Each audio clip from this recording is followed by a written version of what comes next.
as Michelangelo took to paint the ceiling of the Sistine I Chapel. think it took a little longer. Michelangelo kind of rushed.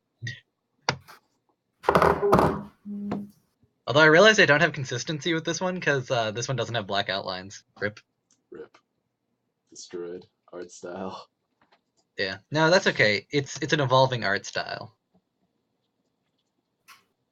Modern Also, art. I got giveaways ahead of time this time. Ah, so people can get them in real time Yes, and participate in the video game.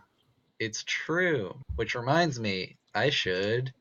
Are we live log actually? in. We are actually live. Ah, good. I'm not wearing pants at the moment. I'll just find some. Ah. It's okay. You don't have to wear pants to cast. Yeah. Who wears pants to cast? Not even news. Haven't you seen all those skits where like people behind the sports desk stand up?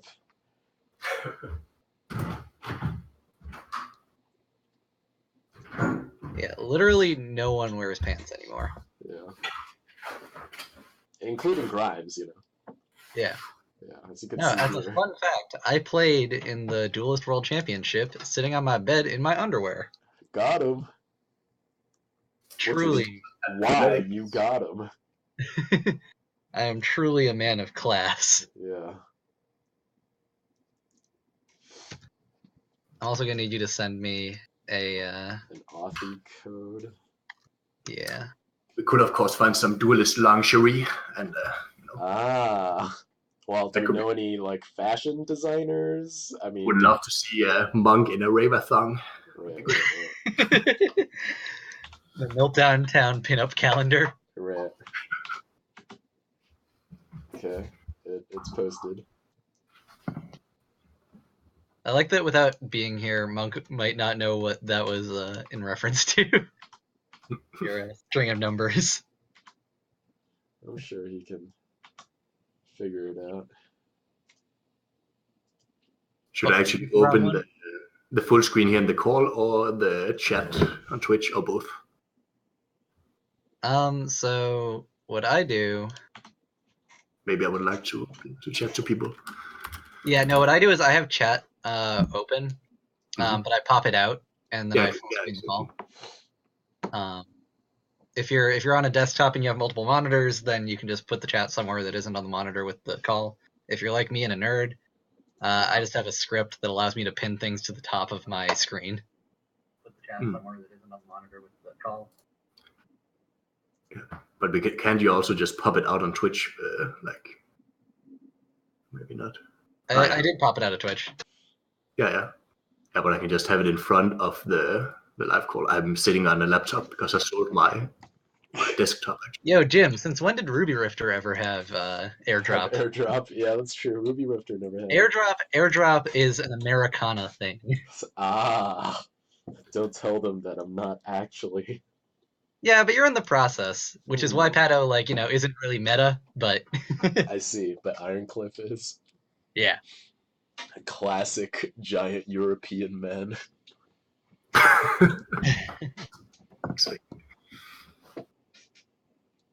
Well. But we don't have a Ruby Rifter now. Yeah, because Monk isn't here. If Monk comes in, then we'll add... Then we'll add the Rifter. Yeah. So which game are we leading off with? We're also giving people a little bit of time, right, to join before we just... Yeah, no, we generally... starting with copyrighted Display versus Astral Crusaders. The first game is Nick Laren versus Shadowzab. And that is with Nick Laren playing Songhai for the Astral Crusaders against Shadowzab playing Vitruvian for Misplay Display. Yep. That's good. Nice. We've got the three of us, including Dalboz's actual account, and then Jim. Got him. Jim, you are privy to the only the only person to see our current waiting room setup. Yeah, our current waiting room. Wait, but maybe well, somebody else just came in. So. MK2 Grimes, yes. Yeah. Yo, we got Ruby Rifts. Ruby Rifts needs to get in. Ruby Rifter has arrived. Yeah. Hit me Okay. on the draw card, boys. Spoiler alert. I'm in a train. So That's okay. I That might is be cutting out once in a while. This is that is fine. fine. I will You- cut Ruby break. Rifter in and out based on. Nice. Right. Simulated lag. Yeah, simulated lag. We ready, boys? Yeah, guess we might as well get Put into some- the first game.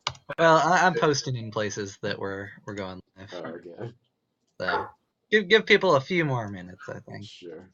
Let them get cozy, you know. Oh, we're actually, ready. this is a better way to simulate the train jitter. Great.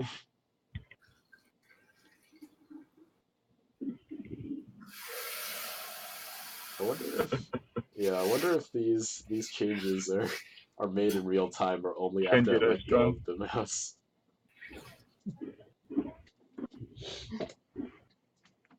A proper duel?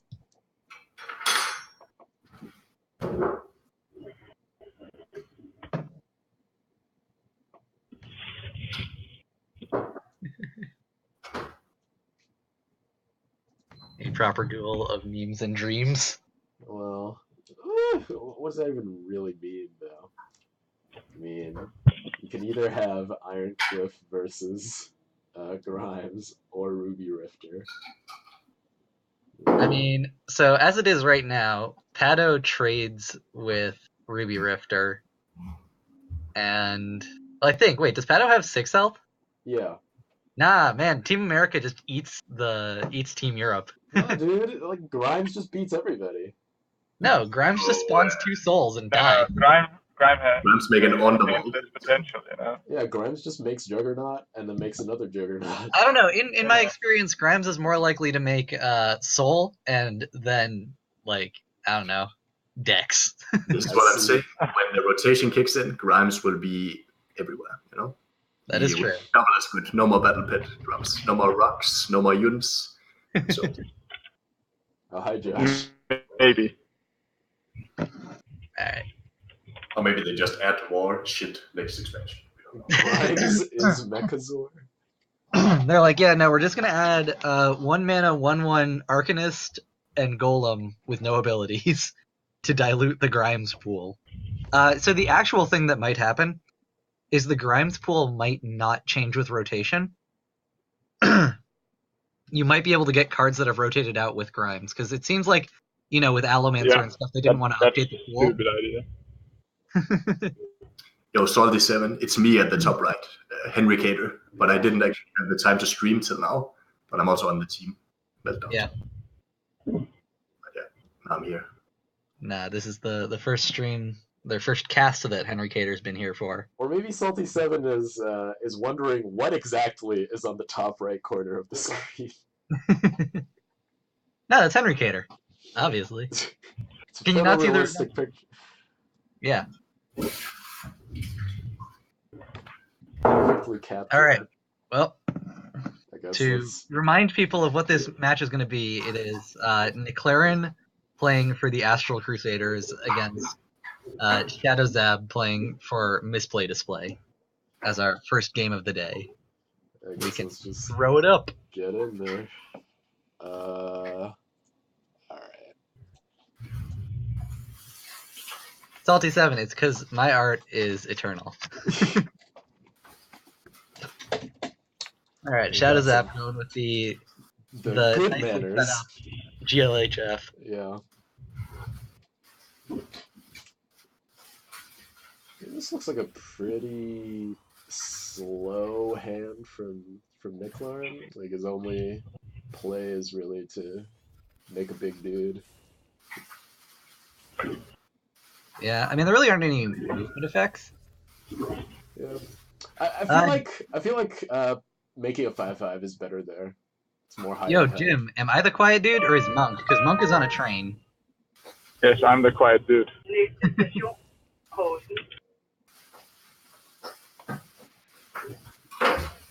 I guess it's just a Spelljammer. Easy. Yeah. The interesting thing, though, is if you play it there, you open yourself up to getting Mist Dragon sealed. Whereas if you play it in front of you, you give them the mana tile, but you don't get your Spelljammer killed. Yeah, I guess that's true. But on the other hand, that's using a mana, so they're only down to 3, or they're down to 3 mana, and you can clear that with a Falcius. So. Yeah. Isn't this just a killing edge trade?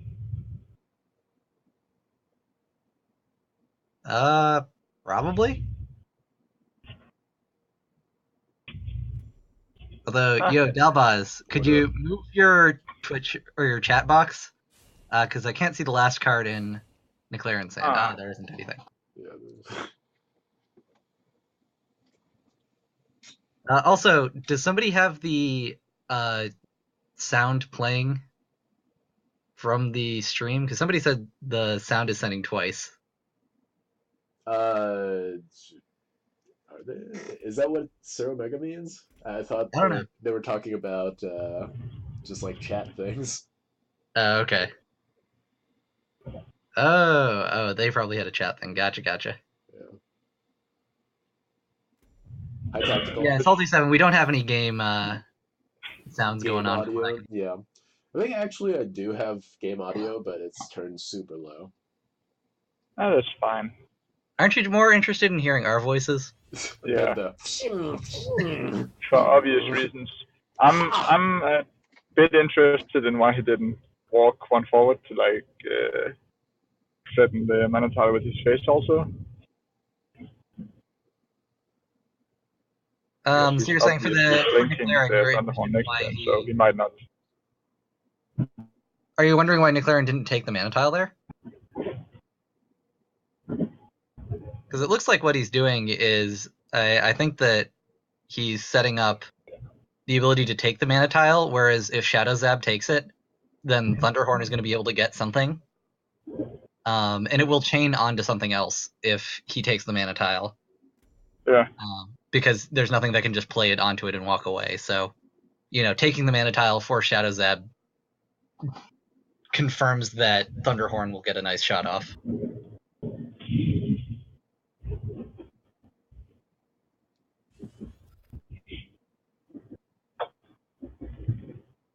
It's actually pretty awkward for Shadow Zab right now. Yeah, no out basically. He can. I guess he could repulsor it. Yeah. Yeah, it's like pretty dangerous against Kalios, but it's not going to get punished here from what I can see. This is a weird repulsor though. Like what is this? I guess okay. So they're sacrificing the repulsor beast and their turn to deal with the Thunderhorn. Yeah, but there's. They rope. Oh god! What? Yeah. Wow. That's That's not horrific the rope. Okay. How to lose 101. Yeah. Rough. Whoa. Well, I mean, time to spam those emotes, I guess. Yeah. What else can we do? Yeah, Josh, you're in here. I don't know if any other subs are in here. Is Repulsor normal for meta? I don't know if you can really use Team Wars as an indicator of what the meta is anymore. No, I wouldn't say so. But I would say that in Lost in the Desert, Xerix, it is pretty normal. Yeah, that's true. It's pretty good, yeah. It's a really good 7-mana play because it just removes a dude and deals 6 damage to face a lot of the time. Yeah. I've seen a fair amount of it at least. And Repulsor was never really bad, so. Oh shit! It's been a month. Josh ain't subscribed no more. What, really? Yeah, that was a fast month. Oh man, the sub value for this channel is not very high. You get like 4 shows. Yeah, you get 4 shows. Dang. But you get an infinite rope. It's infinite rope.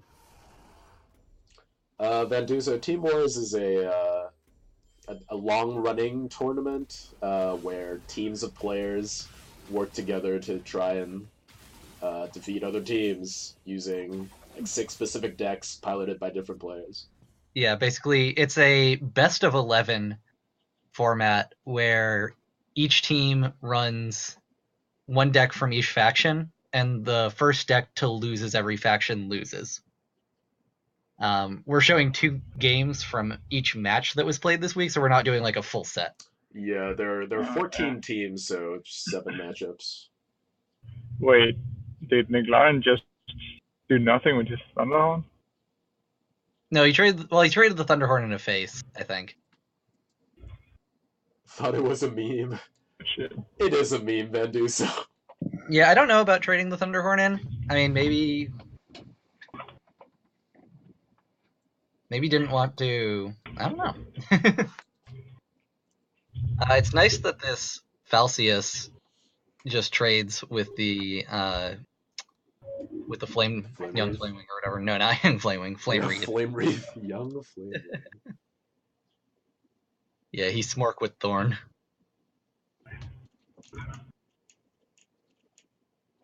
Zate bait.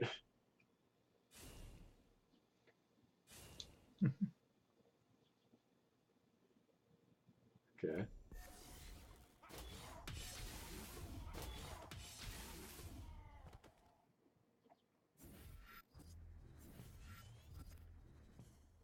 Yeah, I mean that was a solid turn.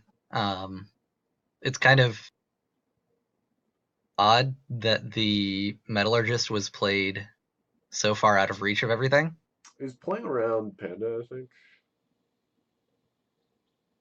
I guess this does play around Eternity Painter, but I feel like you could have used Xerix as the focal point and played the Metallurgist, like, you know, up and to the left of Xerix if you wanted to play around Painter, and just had it be a little bit more in the action. Like, he doesn't have Blink Up this turn, and using a movement effect to kill the Metallurgist seems worse. Whereas if it gets buffed by something like Killing Edge, then I'd rather lose the Metallurgist than lose Falcius. Yeah.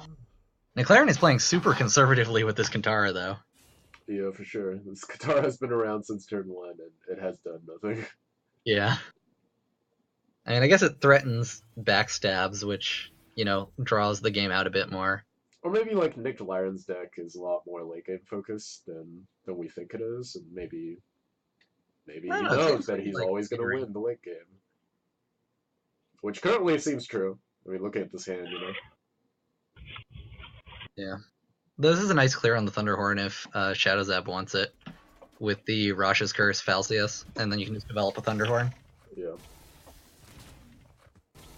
It looks fairly curvy.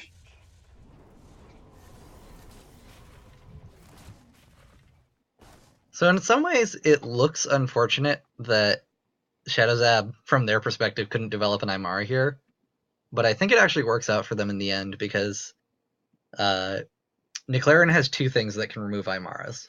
3 things. And they're probably going to end up using one of them to remove the Thunderhorn instead.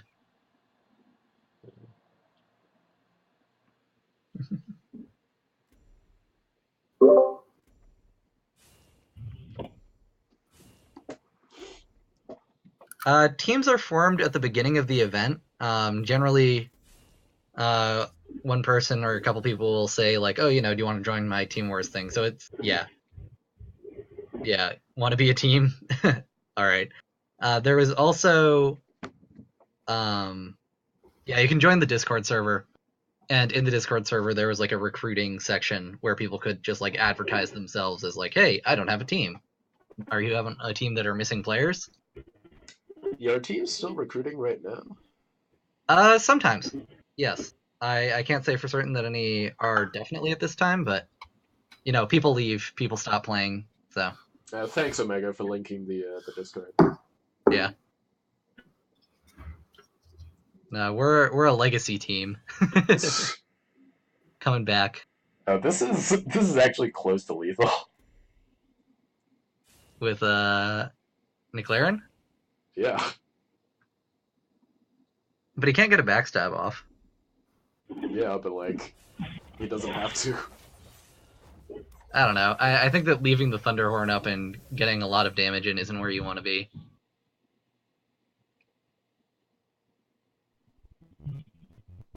Yeah. What I'm saying is, like, in later turns, I mean, Shadow Zab is going to die if. Yes, it does look that way right now. It's just 10 damage in hand, you know. Yeah. This looks like a turn where you just trade both your Metallurgist and your face into the Eternity Painter. and Aymara. I like Aymara better than EMP right here. Save EMP for something like Zendo, but drop my Aymara when they don't really have anything. You can even provoke the Katara and the General and prevent the Katara from being blinked to backstab the Aymara. But it's looking pretty grim now for Zap. Yeah, for sure. I mean, it's kind of been looking pretty grim for Zap since the turn where they roped and didn't kill the Thunderhorn. But that's done nothing. He just traded it into his face afterwards. Yeah. That's true, but the positioning was awkward. I don't know. I guess the Thunderhorn itself didn't get that much value, but I think it still gave McLaren the initiative to do what they feel like. Oh, they're roped, I guess. Yeah, I like the Aymara here that also, like I said before, but... Yeah. I mean, I've talked about this before, but people are so inclined to keep their Metallurgists alive. Metallurgist is not Mana Forger, is what I'm saying. The body on a Metallurgist is I think it's also relevant that EMP makes the Pandos not able to block so effectively. You can clear them now. No. It's pretty important to be able to block with these two guys because he actually cannot remove something without hitting it right now.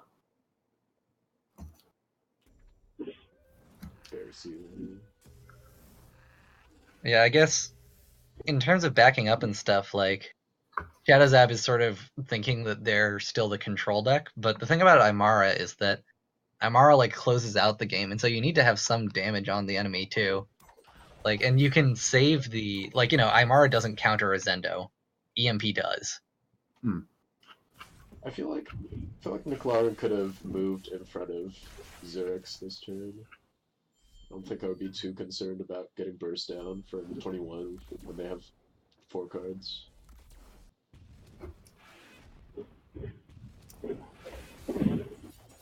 Yeah.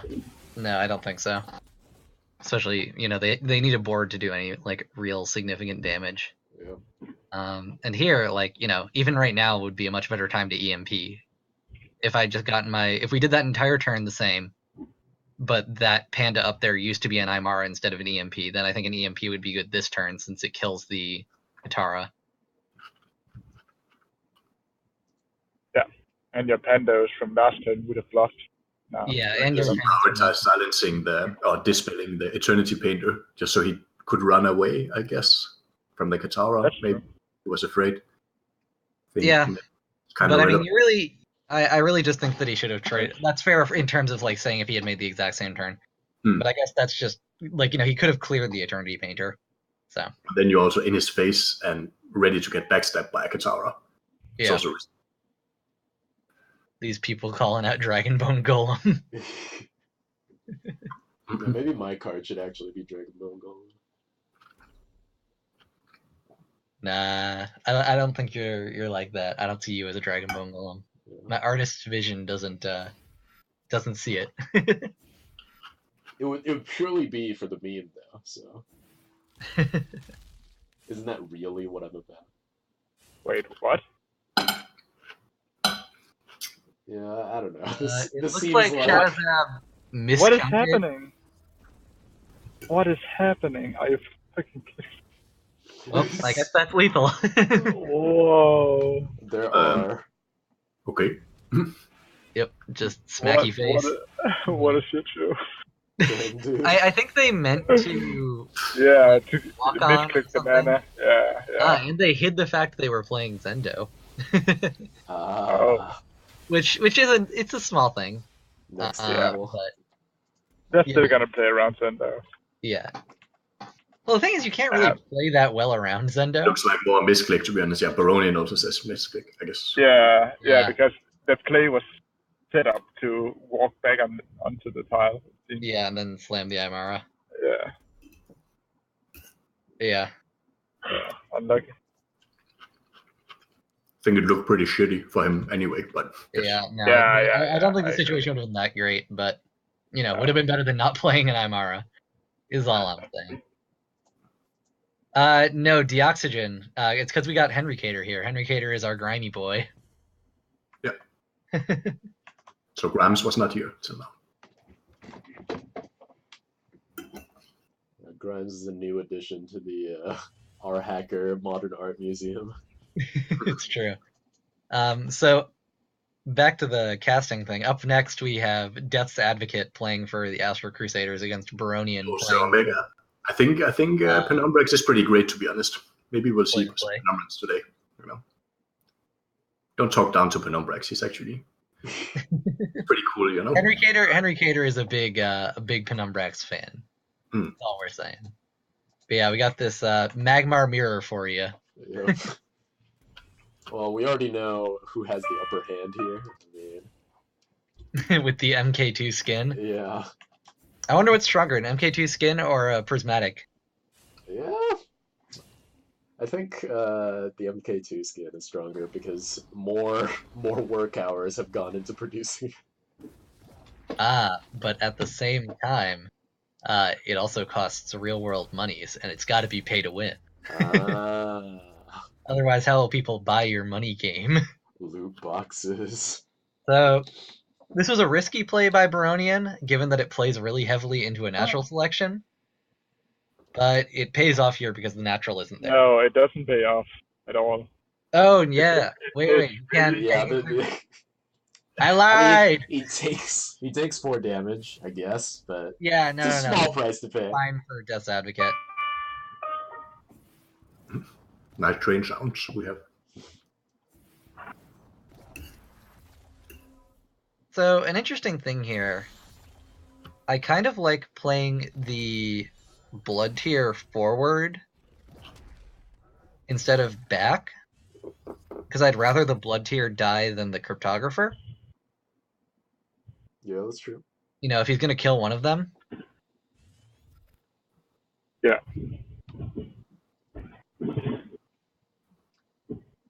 Baronian's hand is looking kind of anemic here. No, I mean, it's got a Thunderhorn. Magmar has a hard time dealing with that. Yeah. So. His hand is fine. Yeah. I don't know. I just think it just has creatures that can't really protect themselves. Tectonic spikes, so that hand is fully. What kills a Thunderhorn, though? Yeah. I guess most but it doesn't really matter much, because next turn is, what is that, 8 damage to face? So. Baronian already lost. Yeah, not necessarily sure, because he cannot really deal with the Thunderhorn. And in order to do the Drogon and BBS, he has to walk on the tile. Yeah. So if Baronian hits the crypto, puts. No, he can get his blood tier down, and like depending on what happens now. He can position it in such a way that doesn't happen, right? That doesn't change, but yeah, the Drogon will probably die some way of that. I guess the thing is that if Baronian goes here, now the Drogon play doesn't work because the Drogon play works fine. You don't mind trading a Drogon for a Thunderhorn straight up. Well, Drogon for Thunderhorn plus 4 health, I guess. Maybe that doesn't matter that much because you're healing. The problem is I don't think this is a very clean play for Death's Advocate to clear it. I think that was well played by Baronian, threatening the tile and preventing a Drogon just like clear on the Thunderhorn. I mean, you can just clear it with a blood tier, so it seems fine. You can also just walk 1 in front with Wrath. They didn't go for that play. Down to the Drogon. Yeah, they chose to replace Thunderhorn into Drogon, but that's fine. Then it's just a 1-for-1 trade, and you already get your damage in. And the minions. Yeah, just 8 damage face and play Drogon into Thunderhorn is not a problem. Your dude doesn't take damage, and. I kind of like that. No, your dude has to take damage now. No. No, your general doesn't take, like, from the Thunderhorn chain. You can just move 2 forward, or 1 forward, doesn't matter. 1 forward or 2 forward, and the blood tier down, Drogon on the top. Oh, okay, what you're saying is just play the Drogon and go face. You're saying Smork. Yeah. Gotcha. BBS is now on Ragebinder. I don't like that. I like getting the damage in. Big damage is very important in... Yeah. But This instead, does nothing. Like, do the Thunderhorn is still there. yeah. I don't like it, to be honest. And the Thunderhorn can even hit him for free without dying. Yeah. Yeah, no, I think I liked your play better of just like, you know, throw the 8 damage on. You know, don't respect the Thunderhorn at all, I guess. Yeah, but you kind of respect it because the only thing you put in range is something that trades equally. Yeah. So this turn is probably go in front with Thunderhorn, trade with the minion, go 2 up, Slasher the Binder and kill it, something like that. Yeah. Kill the egg with your general.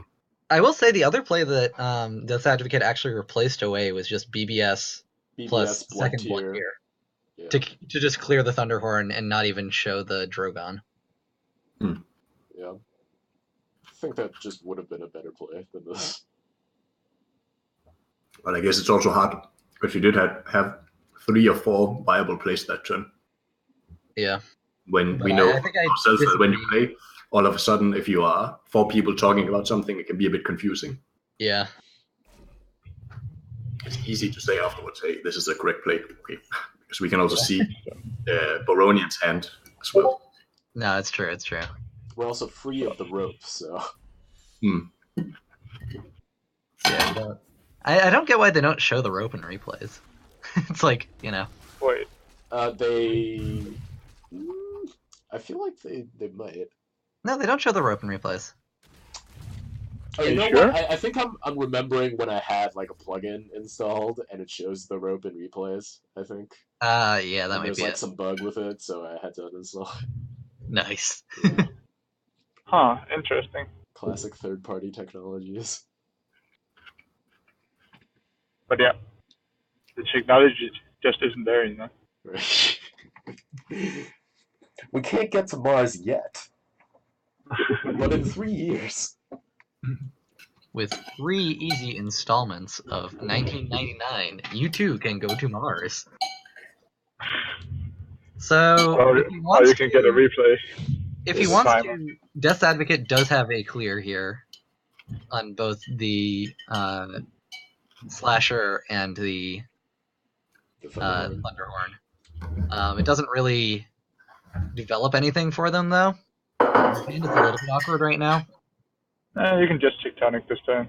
Do you really want to Tectonic and give them the initiative on the first, like, 6 cards? So, like, you're down on life, too. Like, but you slam his ass next time. You could do a preemptive Drogon.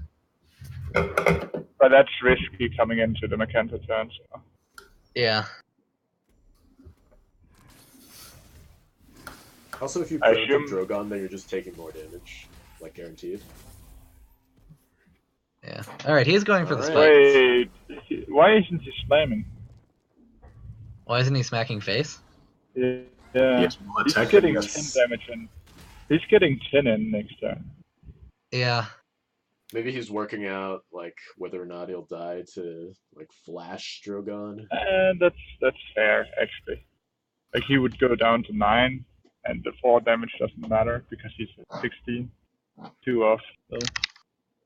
Yeah, the thing is, when you have a Vath mirror, there's only one thing that matters. It is the actual size of your balls. I think TM that he already replaced. If he hadn't, that's sure a mistake. Oh, Baronian with the minor spoilers. You just gotta slam and jam. So what do you think you develop here? Do you just develop the young Zilithar and the Ragebinder? Like, it doesn't even play that much into Macanter because, you know, like, the young Zilithar egg will revive and I kind of like empty Slasher into gain health. You like empty Slasher flash gain health? Yeah. That doesn't actually seem too bad. Getting something on the board. Yeah. I think that's also what he opts for here. Yeah. Although honestly, I like flashing the Ragebinder rather than the Lava I Slap. agree because it turns into an egg anyway, so he has to. And there's nothing really that deals like, you know, the difference between 2 and 4 in a game where the enemy general has more than 4 attack doesn't really matter. but the difference between 7 and 5 does, because now, especially now when he has BBS. Yeah, he has the ability to clear the slasher if he wants to. Yeah, right. Zape with the death's luck is bad. Yeah. And the tactical GMR, you are officially a prophet. You called it. Although you're a prophet, but you needed to add in where the flash is going to be to get the true prophet points. Need some cold shots. That was the real question. Also, Death's Advocate runs Decimus in his Drogon Bath. I played a bit around with that. I came to the conclusion I didn't completely like it. It's a lot of things to push into one deck, in my opinion. Yeah. You probably lose out on the heal, I can imagine. I'm not sure what he took away in this list, of course, but it's something to consider. When you compare these two Bath lists against each other, I mean. Oh, all this time I thought you were saying math lists. Which also makes sense. But quick math. Yeah, quick math lists. No, quick math. Some quick math. Yeah. Well, I don't think that Death's Advocate is going to be able to really run from Baronian here.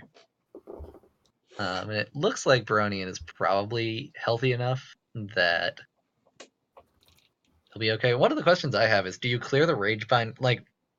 So I think you probably Macanter here. And maybe you Slasher Young Zolthar or something.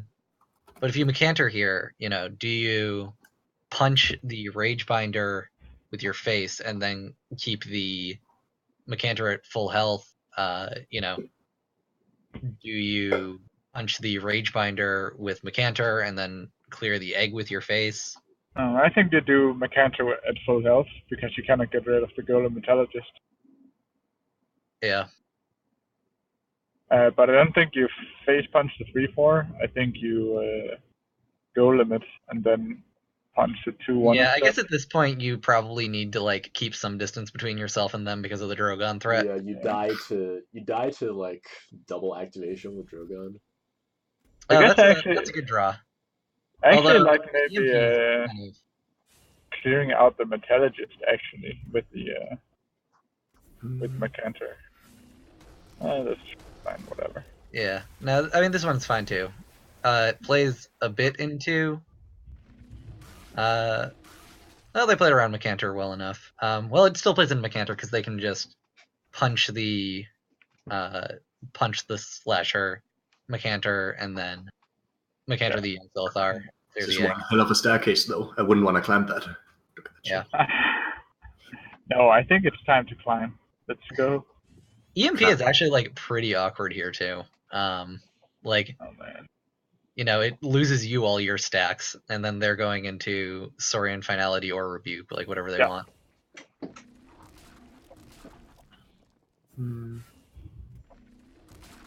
That being said, if they Finality before the EMP, what are they lose 3 mana, so they can't EMP again after, can they? Or no, they go down to 5, and so they can with the Metallurgist, so they would actually be able to dispel and remove the stun. Oh, that's super relevant. Let's see, they would go to, Good old Bath Mirror. It's really like watching two tectonic plates rubbing towards each other. Things explode, and it's very slow, very steady. I like it.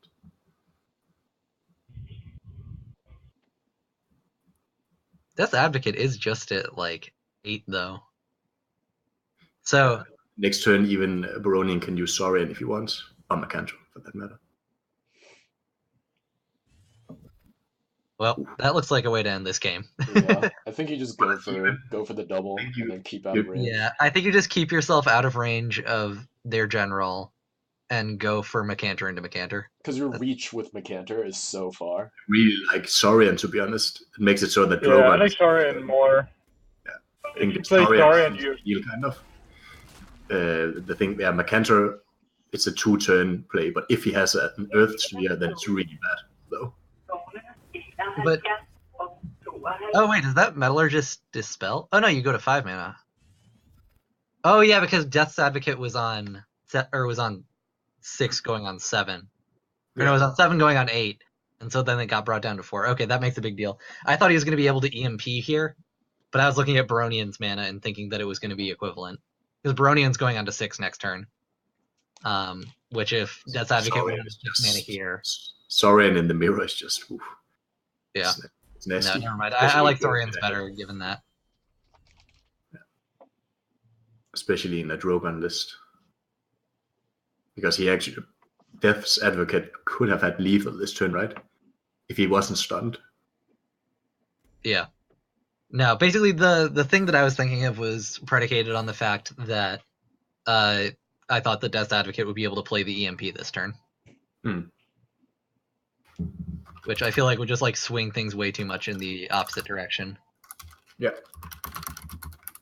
But I think that this game is about over. It looks like it. Good game though, very up and down. Classic laugh. And Baronian, it's not so much the dispel that I cared about, it was the 9/9 in your face that I cared about, and his ability to run away from you. But yeah, this is that feel where it's like, they have 3 cards in hand and need 1 damage. There's a number of ways that you can die. Wrath only has damage. Smack. Craigasm. Alright, so that was the matches we have between the Astral Crusaders and Misplay Display.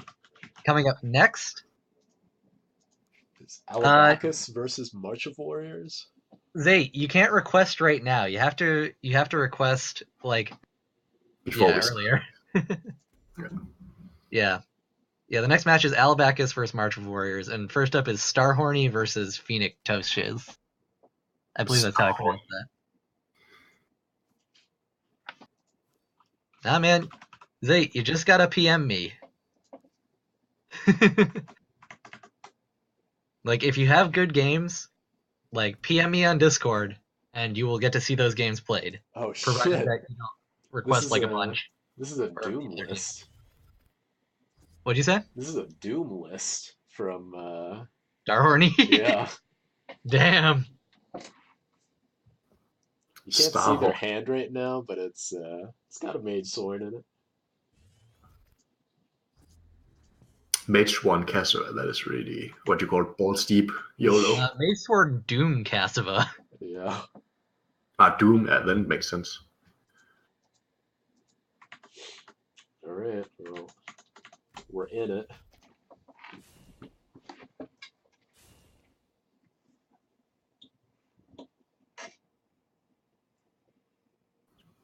Oh, whoa. Sorry, Kieran. I did not see your PM.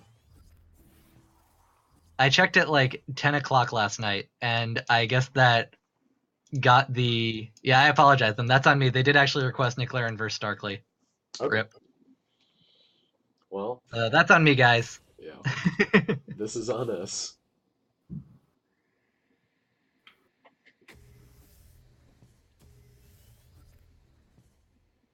Yeah, I know TM25, I'm disappointed too. I was hoping. Starhorn, but no. But what I failed in getting 1 request, I did get giveaways for today, so I don't have to give them out on Monday.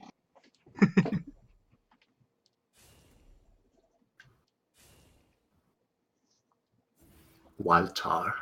It's been a while since I've seen Wild Tar. Yeah. Especially in Cassava. In Cassava.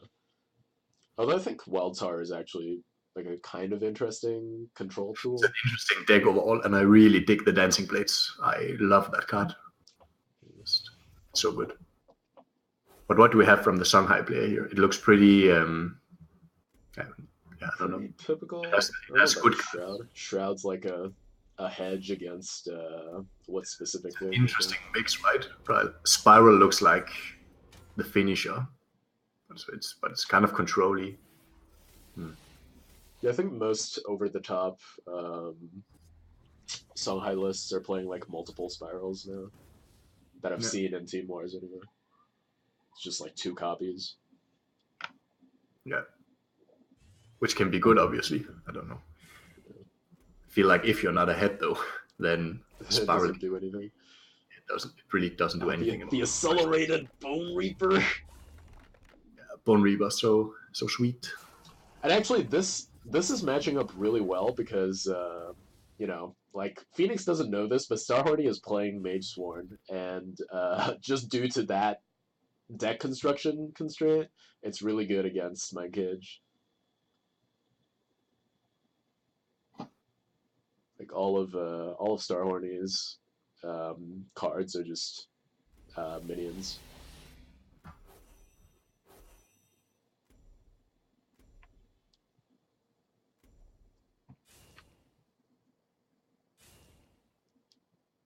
I really hope that Starhorny doesn't win without Doom, is all I'm saying.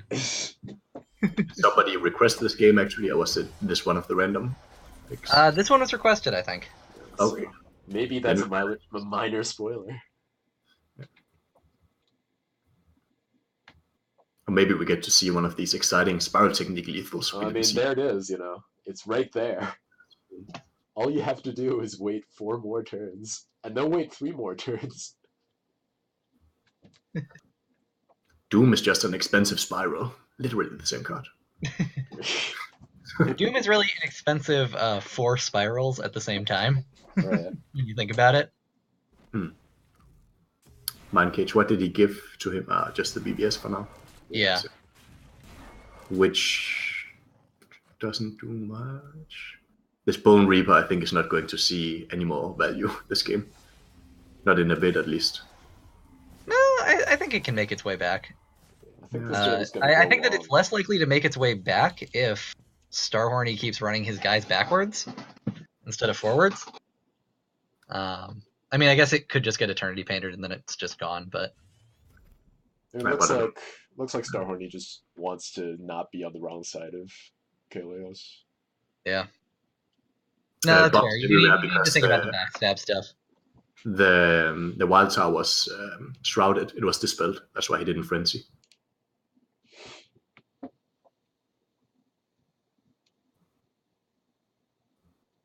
So what do you think you do here as Phoenix?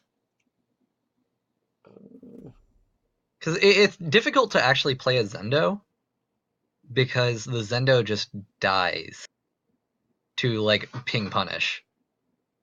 But everything dies to ping punish. Everything dies to ping punish, but, like, if you play something like the Eternity Painter, you get real value out of it. I think Fox is almost worse because it's he has the blades on right now, which is... I think what he's going to do is going to... I think he should Zendo this turn, bait out some removal, and then next turn do the Painter Blink somewhere or something. I think this is why he's running into the Bone Reaper now, in order to lure him into a Painter play next turn. Yeah, that's a good idea. Oh, nope, yeah. he's just maybe gone. Painter instantly. I'm not sure that I like it. Yeah, no, I don't like this now because now he's just exposed the Painter, like, doesn't even need to use removal. Yeah, you can just kill it in one hit. And yeah. No, if I was going to make this play, I think what you do is you run one backwards and play it diagonally behind you. This is a pretty spicy list from Starhorny, though. Yeah. With the Doom, the Mage Sworn, the Night Watcher. I appreciate the thought on Starhorny's part to replace... No, replace your alternate win con. But this Eternity Painter play, I think, was just losing. He just gave away 6 mana to kill a Bone Reaper that didn't actually do anything. He could just to the I don't like that specific Bone Reaper play, or not a Bone Reaper, Eternity Painter. But I would have liked it if he had made it so that the Painter, the Painter was blocked. That's for sure. But yeah. Because then, it kills a Bone Reaper, it eats 3 mana and a removal spell, instead of just to charge off an artifact. Like but I think you have the Painter, you could just have baited him into playing more. The Reaper was so far away. But what do you do here then? Katara Zendo? Or Katara Fox something? No, Zendo, yeah, I like it.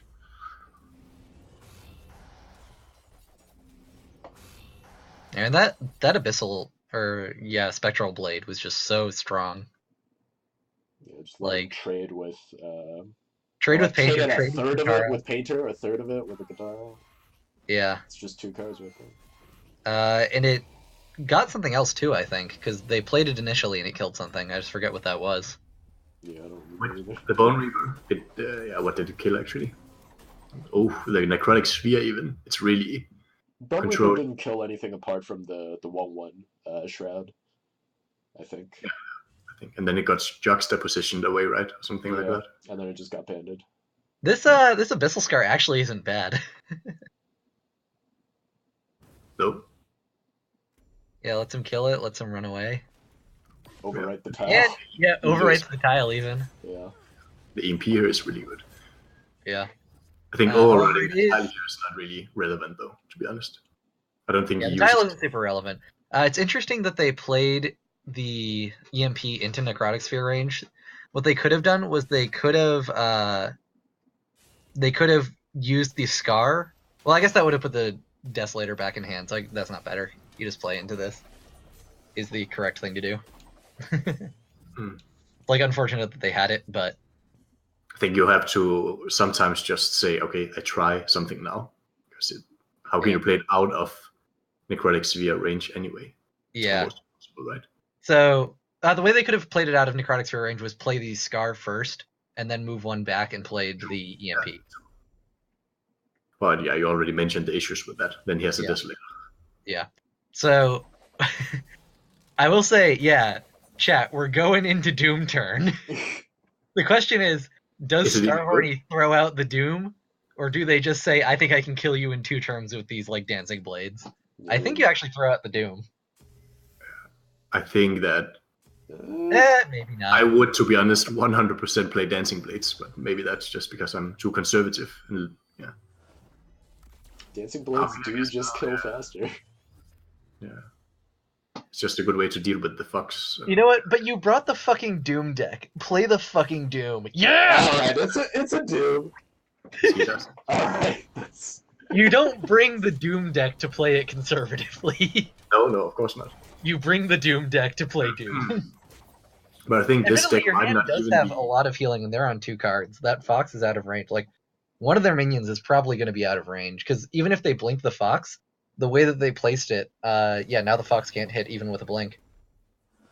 So that was I would actually like to try this Starhorny deck just without Doom, how crazy that may sound. I think it's solid. You just like this Cassava kind of like mid-range. Yeah, I really think that Doom is shit as well. Because, it's Doom. It's not very good. So he could have had 2 Azure Heralds and 15 life and the Dancing Blades and 1 Katara on the field. But Henry Cater. Gotta criticize. This is not the place for smaller cojones. No, true. We need the big cojones.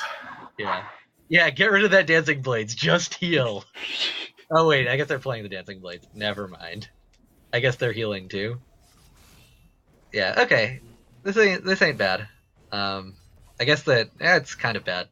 I guess he just has to survive for 2 turns. Yeah. Oh, I like the idea of putting the Fox on the Shadow Creep. I didn't see that, but just like spawning a couple of Phoenix Fires is really good.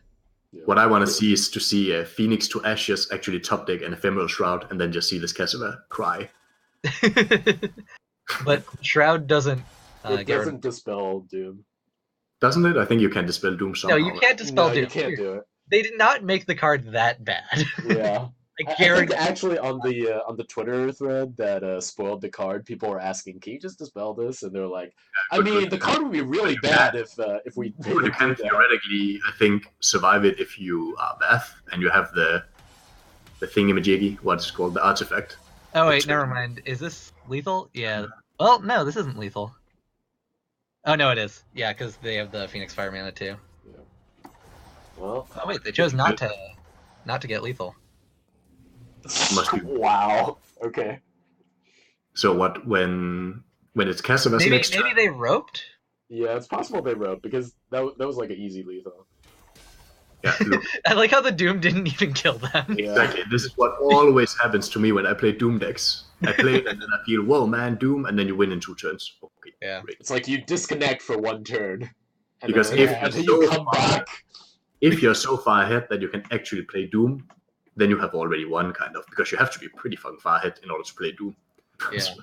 Spending So, I will say props to Star Horny for pulling off the Doom. It kind of sucked that you had to kill them before your Doom got to go off, but I'm giving props for playing the deck and choosing to play the card when it was probably wrong to. And good to see and still winning. That it's not necessarily just face roll aggro casts. Yeah. That we all know and love. Yo, I wonder if Phoenix to Ashes roped because they said well played and didn't get the Phoenix Fire off. These cascading How effects. great would that be? Oh my god, this deck is so sweet! It's got Keeper of the Veil. By the way, our next game from this match is Lord Pingu on Abyssian against Icy Fire 95 on Ragnora. Dalbaz is excited about Lord Pingu's Abyssian. Yeah. What can I say? And the Ragnarok. Phoenix to Ashes paid the respects for playing Doom and gave up lethal. I hope that he actually roped because he wanted to say well played so much to BM that the rope. Yeah. No, that's the real treasure. That's something I would do. That's something I have done. That is something you would do. So I don't really like this Erratic Raptor play onto the into range of Cassava, because Cassava does have stuff like Sphere of Darkness that just allows him to clear this for nothing. I am not Lord Pingu, unfortunately. I mean, have you seen this hand? So here's a question though: with Mind Lathe, if you attack an Erratic Raptor, does the egg become yours? The egg becomes yours. Dang, Dalbaz with those Mind Lathe knowledge. I think Dalbaz watched this game maybe 10 times yesterday. doing naughty business while watching it. Right. I mean, geez, just look at this hand. It's so spicy. Well, depending on if they know about the Mind Lathe interaction, it'd be interesting to see what they do. Is he probably just Mind Lathe if it gives you the egg? Otherwise, you probably walk 2 down and play the Bound Tormentor. Wait, but giving you the egg doesn't actually do anything. I mean, it kills their guy and means that they have to spend their turn dealing with the egg. He was probably Googling the interaction now. It does not, in fact, give you the egg. That's what I mean, okay. It gives you the egg until end of turn, because that's what it does. Well, no, I thought what it would do is you gain control of the Erratic Raptor, then it transforms into an egg, which is a different minion. Oh, no. The thing is, you don't get control at all, because it says when it's attacked, it transforms. I was like, we just talk about how over this game is. Yeah, that's true. The fuck? I was wondering why you wanted that to happen, just for the camera time or whatever. But alright, Emerald Rejuvenator. Well, a rebuke and then it's GG, right? No, it's not. No, it's GG because they have BVS Greater Fortitude with the Mooring Curb. Oh, they have that. This is just over. In many ways. Yeah, this game is hilarious, dude. But I think this was just lack of mechanical knowledge. Yeah, no, it was a lack of mechanical knowledge, but it was amusing how hard it got punished. That's true. And admittedly, it's something that I might have tried. So it's not something that I hold against Lord Pingu. There is a interaction in which you gain the egg permanently. Because if you Mind Lathe into a Ragebinder and then attack with the Ragebinder into something else. Yeah, it's not the same type of. Then you get the egg. But all right, that was a quick math. 5 + 5 + 5 + 10 = 25. All right. The next team is Serpenti Squad versus Black Boxers. Yep. All right. So this is the quick maths, but with Egg Boy. Quick math.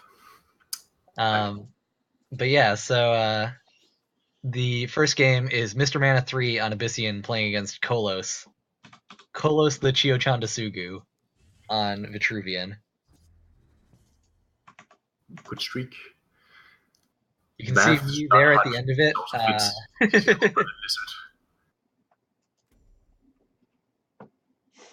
What'd you say, Henry? I said, according to the quick Vath memes now, it also fits that. Vath not hot because he's a cold-blooded lizard. This is true. Yeah. Vath can never be hot. Duelist lore. Duelist lore for you boys. Yeah.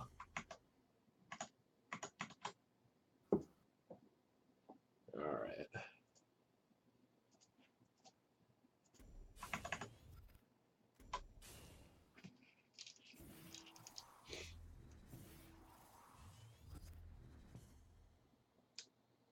Did they replace into the raid? Did anybody see?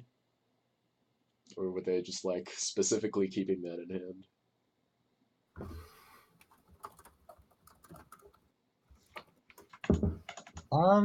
So I think the idea for keeping the Ray is possibly to ramp into something like an early grapnel, and could also just be to like hold on to because they're trying to get off the Cataclysmic Fall combo. It's just like one half of the combo. Yeah.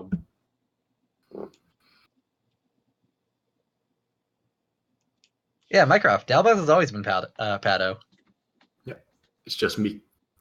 I didn't have time to join till this stream, so yeah. Now I should be ready to stream every Sunday. Nice. Okay. So classic cryptographer into 4/4 play. It's not too bad, I suppose. It's like making a, what's it called? The 3-mana 4/4 elemental that teleports itself. Except Chaos this elemental. Yeah. Oh, that's a good draw for Kolos. Because now you get off the refill. paper. Yeah. Metallurgical. Plus you can first wish this turn.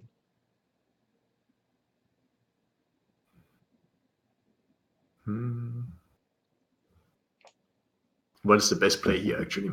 I think you It involves some play a bunch gambling. of stuff and draw a bunch of cards, right? And set up for Sirocco at one point. I don't know. Evasion Crypto BBS feels pretty good. Like I like playing a 3-mana 4/4 that like I take 2 damage when I play it. That's like a very reasonable card to play on turn 1 with player 2.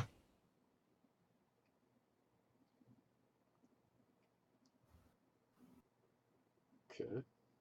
I mean, I'm not saying it's like the best card ever, but like I'm saying that a 4/4 with no downside on itself, plus a at the cost of 2 life, is not a bad starting play. That said, there are better starting plays, obviously, but we don't have Ragebinder and Ambition either, which is a thing. I think Ragebinder is probably one of the best 3-drops. Yeah. It's actually, so something nice about this play is it does curve nicely into Desolator because you actually don't lose life off of the, you get the full life gain back if you want to just slam the Desolator now. The 4/4 trades with almost all 2-drops. Yeah. And 3-drops for that matter, most of them. Is that Maeve's strongest turn 1? I feel like there could be better than just making a 4/4. I don't know, but you could say that like, Cassava doesn't really have that many strong turn 1s. Evasion, are you a bit biased against Maeve? Don't you like her? I think she has the strengths, especially the Azure Horn Shaman combos and Sworn Avenger, these small things. I don't know how I feel about Sworn Avenger, especially since I think it takes the place of Nasher. I think Nasher is one of the strongest cards in Maeve. True. Build your own Holy Immolation. Horror Burster. Horror Burster is probably, I guess. So I don't know how I feel about. So it looks like they're gonna go Primus Fist plus Healing Mystic, or just Healing Mystic. I kind of like the Desolator play better. Like, Kolos isn't going into 5 mana, so they aren't going to have good removal for it. I think I might have considered killing the Metallurgist.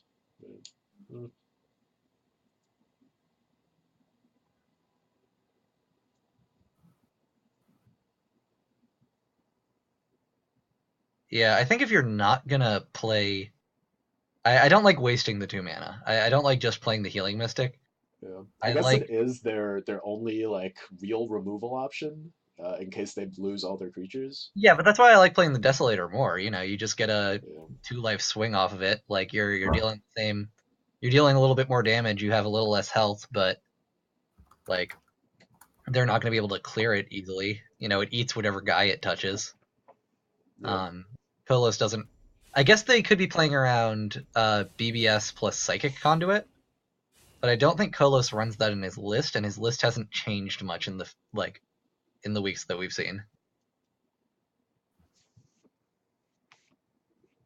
Okay. Sirocco for 2. It is not the biggest Sirocco, but it does play well around Pure Chakram. Somehow, yeah. Get ready for the big boy Macantor on turn 8. Yep. Yeah, if he can set it up against so many minions from Kolos. Yeah, no, that's one way to just like end the game in a second. I guess it's 3 turns away, I guess. He has to run pretty far for that to happen. Yes.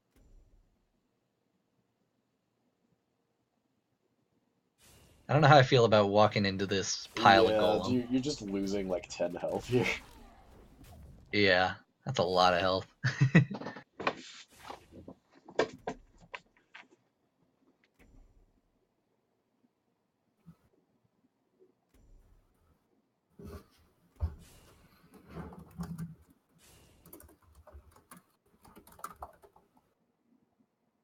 Alright, so they are choosing to play and keep the Desolator safe. I like the placement on the 4/4. Yeah, the husk. You know, Kolos can't just straight up kill it with anything that can touch it. Yeah. And it looks like Mr. Mana is definitely trying to set up a Furor Chakram right here. Yeah. And that's probably obvious to Kolos. Probably. I forget what game number this was, and if Black Boxers had already seen the Abyssian list at this point. So I wonder if Kolos goes for the big smork or the clear on one of the husks. Yeah, okay. I guess I can't do that anymore.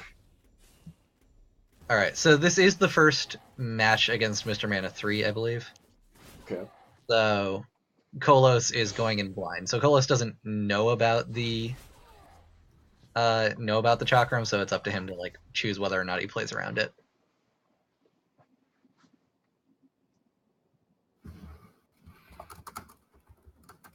It looks like they're not playing around it all that much. Yeah, coming back to this from tapping out. This is going to be a hell of a turn for Mr. Mana. Rip.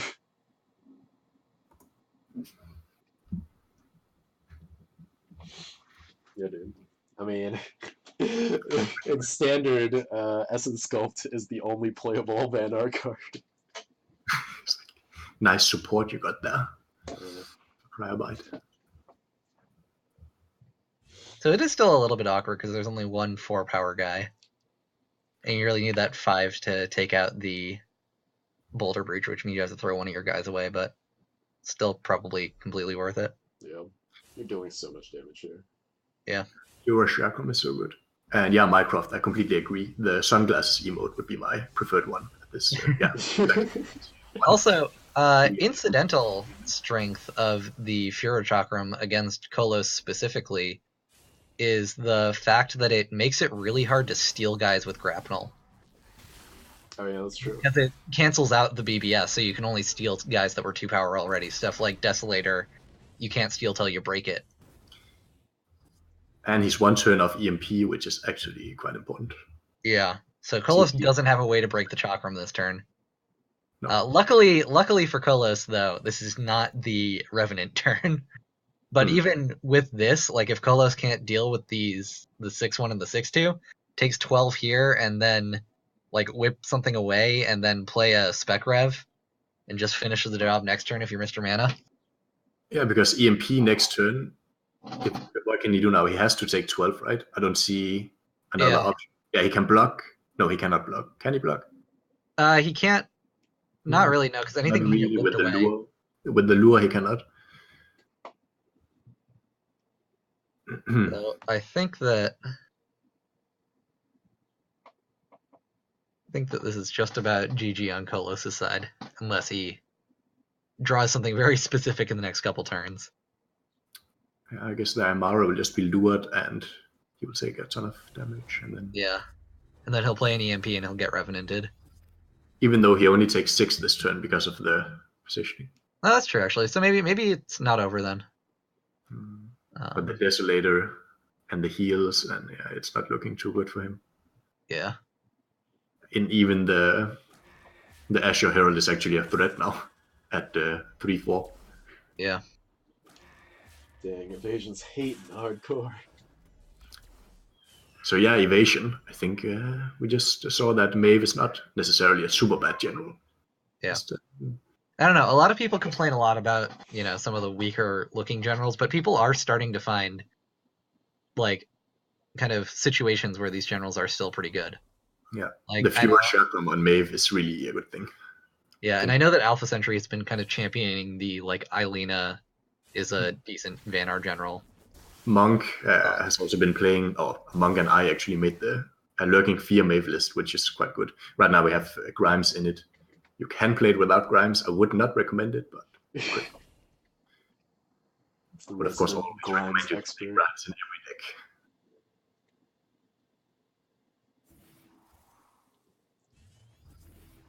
So I gotta say, a nice play on Mr. Mana's part was giving Kolos such a juicy turn that played so hard into the Chakram. Yeah, hooked him.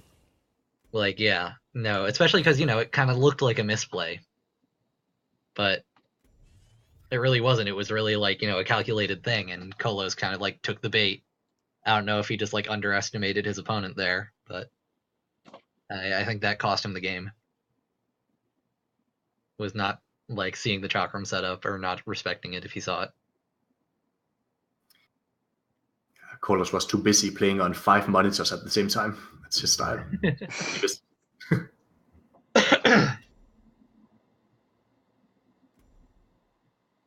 I don't believe there's any way for Kolos to survive Revenant. Because even with Ray, you can't block off the Azure Herald. So yeah, this is just GG.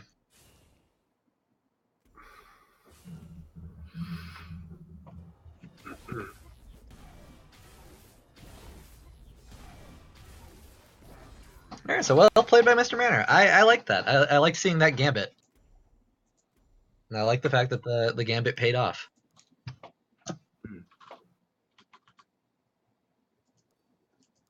All right. Our next game is still Mr. Mana 3 versus No Way It's Jay. Yeah. So Songhai versus Ambition. I think this should be a little bit harder for Ambition. Yeah, and this is actually in between this game, Mr. Mana 3 also won another game. Yeah. And normally No Way plays very Too Fast Too Furious Songhai decks, and maybe might have troubles with that. Self-described as the coin flip Songhai. Yeah. Although interesting, Jay usually brings a Rava deck, so choosing to go with Kalios this time.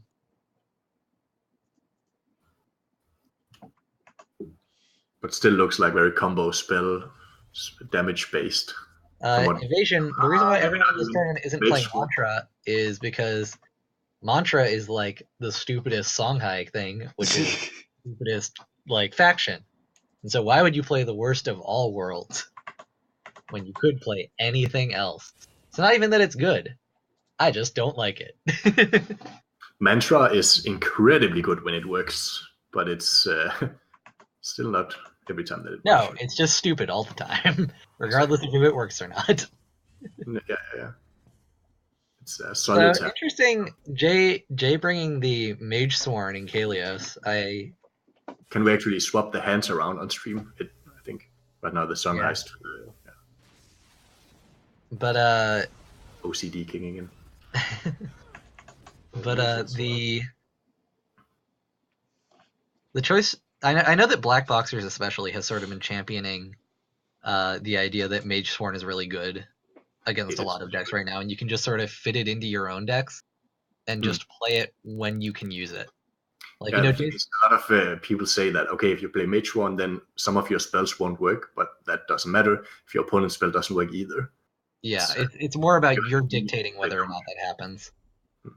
He also plays the Azure Horn Shaman, as we see here in Maeve, so it's a nice addition.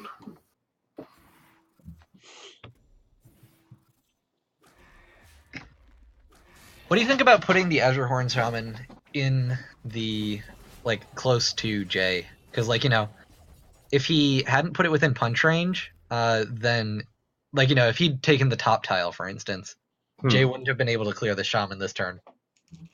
But now Jay can, and leave a 3/5 Flame Wreath. This is true. Which I think might just... I think he also will, because he knows that if he doesn't clear it, the next turn it will buff 2 minions, probably. Yeah. Also, Jay can block Mr. Mana off from the tile above with Mist Dragon. So this is a really strong turn for Jay. But we talked a little bit about this, I think, at one point when we were playing, that people have this tendency to just manically block mana tiles. Yes, but here I think it's correct, because there aren't many good ways that Mr. Mana is going to remove it. No, but I'm more talking about why you would put the Azure Horn Shaman in the middle to deny him. I'd rather have that. Yeah, you're right. I think that was kind of that I think he wanted to only give Jay 1 mana tile, whereas then he just gives the minion away, and I don't like it. That's like basically the game. Like, what are you going to do? So Omega, your Penumbrax will move and blink. Your Penumbrax will come in the very last game, I think. Yeah, it's either the last game or the second to last game. It is the last game. Okay. We saved the best for last. We saved the best for last. Just for you, Sir Omega. We want you to stick around just a little longer.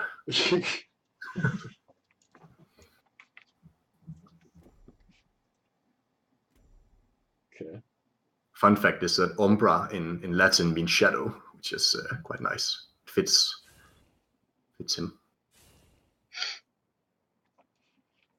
But, you know, it's no Ursa Plumb. No Ursa Plumb, that is for sure. Yeah, I don't but actually Ursa is also bad in Latin, right? So, Jay cannot clear both the Azure Herald and the Watcher, can he? Well, actually, no, he can, if he walks forward and takes 3.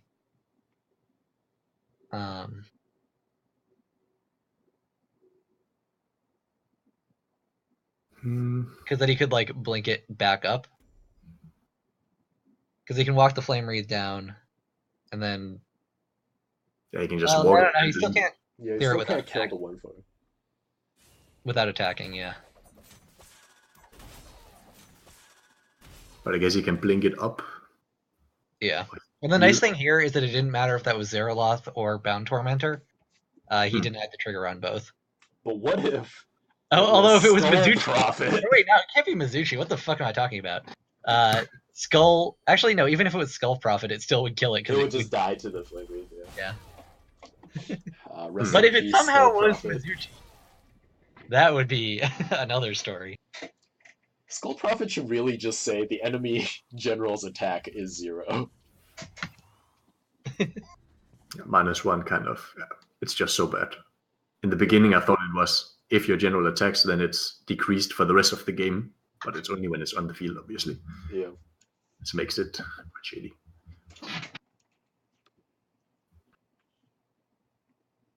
What do you think about that Healing Mystic positioning when you're in such a lead like this? It plays around Nasher, not clearing your board. Mm-hmm. So I think I like it.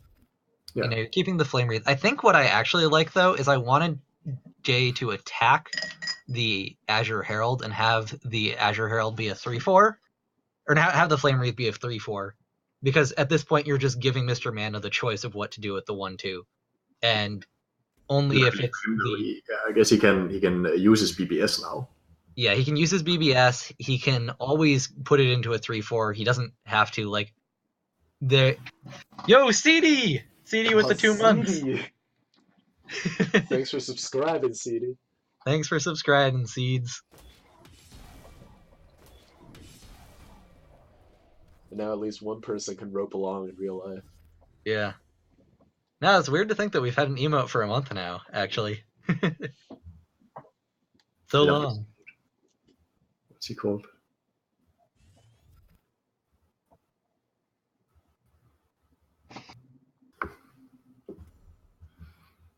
Yeah, it's too bad that Mr. Mana couldn't hold on to the Bound Tormentor long enough, because I feel like that card's actually pretty okay if you just wait long enough with it. It's like not a bad top deck against things like Songhai, which just like land very high impact minions. Like obviously there are difficulties with playing it right now because there's a Flame Wreath on board, among other things. But Yeah, this Flame Wreath have gotten quite a bit of value, I would say. yeah, it's kind of out of hand for. It was played on turn 2, and it's just dominated this game. It's a really good card as well. Oh, the Panda Frenzy. But it's not really good enough here, is it? No, it's not. Although, do you have to do it? I think what you have to do is play. No, does he have Blink next turn? Yeah, he has Blink. Yeah, you can't just develop this. You gotta clear the Painter, right? But then that puts you dead to Flame Wreath, basically. I guess maybe it's fine enough that the Painter makes more Shadows for the Chakram. I don't know. Yeah, that's kind of what I'm thinking. I mean, both suck because you're going to lose the Chakram anyways this turn. But you just don't have any other play. Alright, he's choosing to clear the Flame Wreath. Good sequencing, remembering to attack first before equipping the artifact. Yeah, I'd say that Flame Wreath got a good deal of value, and that Spectral Revenant is still... the Sendo, I think it's basically lethal, right? 1, 2, 3, 4, 5, 6, 7, plus 4, that is 11. Yep, that's lethal. So Jay takes it home for the Black Boxers here.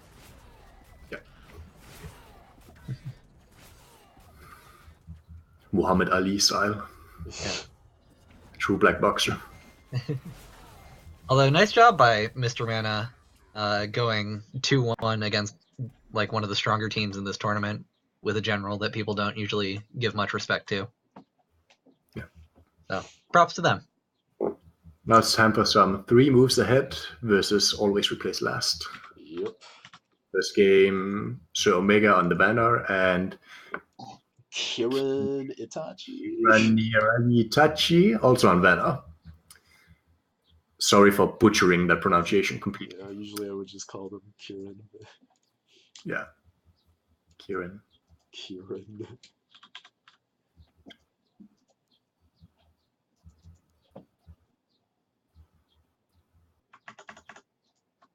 Let's see.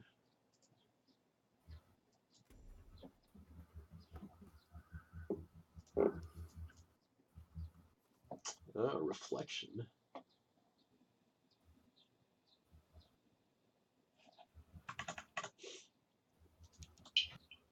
What I can already see is that we have a Fey list here with an EMP versus Kara, which already seems pretty powerful.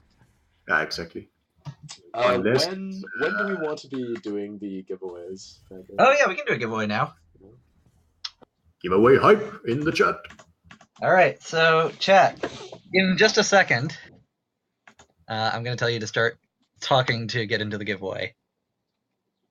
So don't do it quite yet. All right, do it now. If you talk, you'll be entered in the giveaway.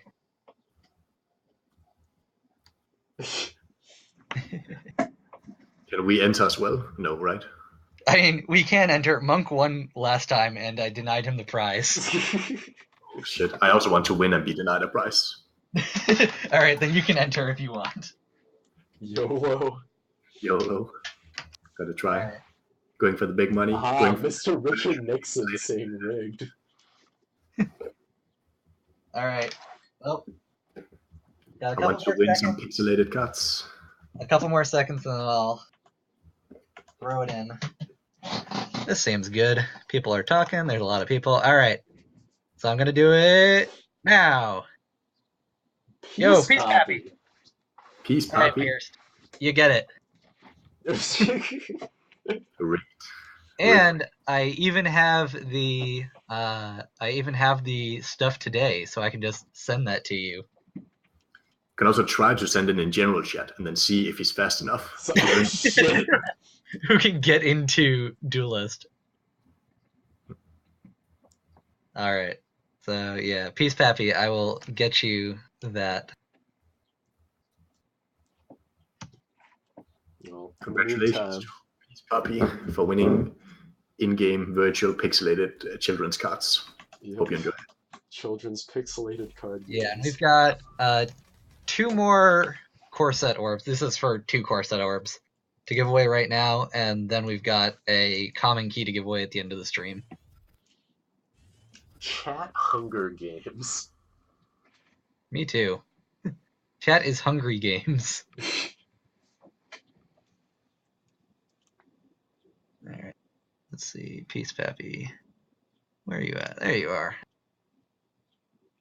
So I guess Sir Omega's hand doesn't look that amazing right now.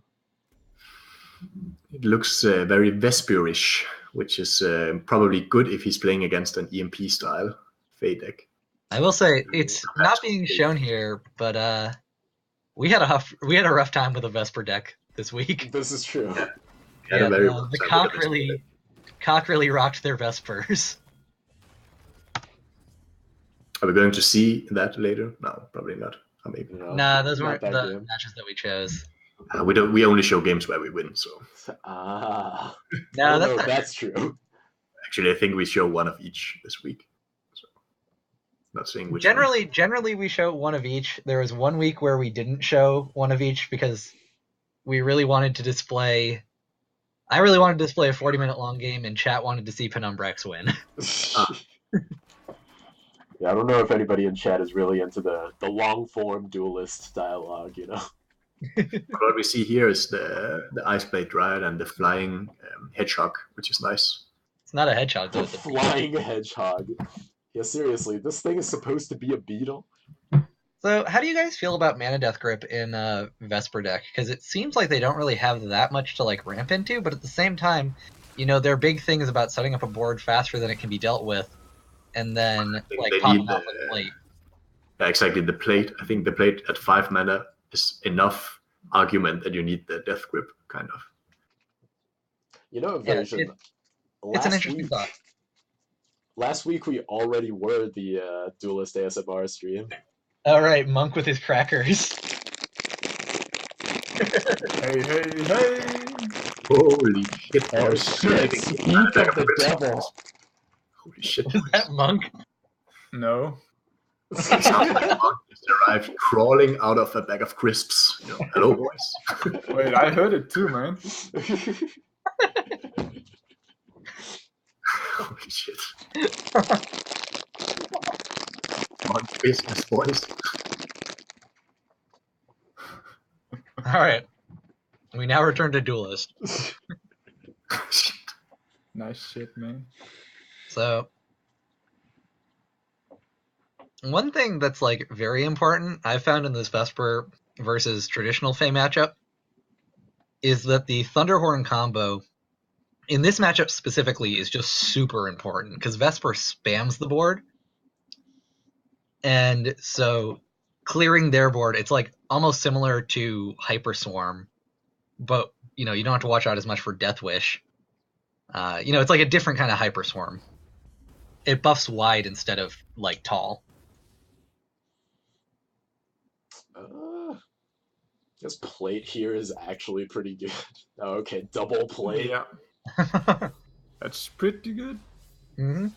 Yeah, especially because now Kara can just hit something and not get charges off. Yeah. But do you trade with the Spelljammer or just go? I think you keep it the alive, actually.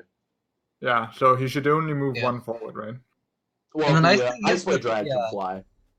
Okay. No, the Ice Blade Dryad can't. The 5 can. Oh, okay. I think face with the Cloaker, it's also flying, and then Kaboom! I think we should decide that every time we see a Grandmaster Embla being played, we should actually sing "Let It Go" in the cast here. It'd be a nice little addition. Another one for our Christmas special. And now that Wait, we have how does that make sense though? You're getting imprisoned By and then you're ice. singing By about ice freedom. princess. Also, I want to say I actually like Sir Omega's play because doing it like this plays around. Well, I guess actually never mind. You don't have to play around Thunderhorn combo on 5 mana. So this is actually gonna be really awkward because they're gonna Wintertide, and then the Wintertides are all gonna get Thunderhorn. Yeah, and they're just big enough to get Thunderhorn too. Yeah. You can't really do anything about that. No, wait. With BBS, I guess. Oh, that's with BBS! Oh damn! Oh, yeah, the shit. BBS. Okay, this is no longer good. Yeah, no, now this is awkward. Yeah. Why would you? Okay, you can move after all. The other Cataclysmic Fall. Kaboom! The better Cataclysmic Fault. But Minecraft, you said that play next turn shows you why face the better general. I would say next turn she doesn't have BBS, does she? So it cannot be. You know. So, I think I like it slightly different. I think, especially since she doesn't have BBS, what I like doing is putting the 3 Myriads in front of Faye, and then the Snow Chaser behind, and just punching Faye. Just sort of like block her off, tell her she can't run. Yeah, I agree. It also means that the 3rd Myriad can reach her. The myriads, he put them out in a position so that the chaser has nothing, like does nothing for the rest of the game, which is pointless. So the real thing, actually, no, you know what really fucks over Sir Omega? Is if the Winter Myriad gets transformed into Dex. True. This is probably what's going to happen, to be honest. And that does not show why Faye is the better general. It's just unfortunate. Yeah, it happens. But imagine if this turned into a rock. This is when you don't feel like Faye's the best. Yeah, okay. This just happens to be the best. So basically, Kieran Itachi stole this game. Yeah. It happens, but there luckily there wasn't even any consideration for it. Play Thunderhorn first, YOLO. Yeah, that's true. Yeah. Imagine this was a Yun or a rock, then we have a whole different game. Especially a rock, that would be so bad. I don't like playing the Death Grip to deal with this Thunderhorn. Yeah, I think you need the card. Wait, no, I disagree. Really? The game is ending in like 3 or 4 turns. So I guess so. But I definitely... 5-6 I would have moved 2 up here, though. Well, what I would have done is I would have played the Thunderhorn in front of Faye, and then I move 1 up as Kara, and block Faye off, block Faye. Wait, you can't do that. You can't place it, like you can't place it on both sides. That's true, that's true. So, well, at least run 1 or 2 up, so that you can... Yeah, I would, just not be chained. Yeah. But what are we going to see here from the Fae player? I think what you want to do is to... Yeah, good question. Probably Seraphim plus Chromatic. Seraphim Chromatic, right? Seraphim Chromatic. And then you can, as the... So Omega, you can just play your stuff from your hand. Well, essentially, do you replace Iceblade Dryad? He's one he needs 1 damage. Yeah. That's not 1 damage. Not what you need. Yeah, but you still just go in and go full surround, I think. And then try. So the really... he can't do that, though. No, but almost. Yeah, I don't think you do that, then. If you can't do full surround, you save it as a replace. Yeah, I think that's correct, because, you know, I think so, this next one is going to be like... Well, I guess he can't actually go Seraphim plus Frostburn. Well, unless they put it over there. Wait, why can't he? Well, no. If Sir Omega blocks off the front of Faye instead of the back, then Faye has to run 2 back and will die to Kara's attack. Because Kara hasn't attacked yet. Yeah, this... But, I would have attacked you. Yeah, no, you definitely put them to 1, and then you definitely. block off their way of getting away from your general. 100% attack. But yeah, playing around Glacial, fine. Putting the wall in front of you, but can you really play around Glacial at this point in time? No, I don't think you choose to play around Glacial at this point in time. Wait, Sir Omega means that he's playing around Glacial and... Imagine right now that he swaps into... Yeah, and the move. That's why he put the wall in front of him. Yeah. It's played. Well, So Ice Blade. now you hold on to the Ice Blade and hope for this. Yeah. I mean, the unfortunate thing here is that the Heart Sister is going to swap in the Ghost Seraphim. Yeah. And Omega's gonna go to 1 this turn. Yeah. So it's GG. Yeah, but he should still have hit, right? Yeah, Oh, yeah. 100%. I think Sir Omega could have won this game with positioning the glacial barriers a little differently. I understand. Yeah, I think I understand the playing around issue, but you got to think about how you're gonna win. Also, I think it's also a super hard game to play here in the end. Small variables. And I can understand getting tilted after. Yeah. And also you definitely did get robbed because of that Dex play. Yeah, for sure. You played around the Thunderhorn combo well, but yeah, sometimes you get robbed. No, it was skillful. If you play Thunderhorn before you play Transform, the game will find out what is the best solution. But if you try to adapt and play Transform first, you'll get screwed. So that's just how the game works. Yeah. So for our second match of 3 moves ahead versus always replace last, we've got Nivenation on, I think, Vitruvian playing against Kira Nitachi on Vanar.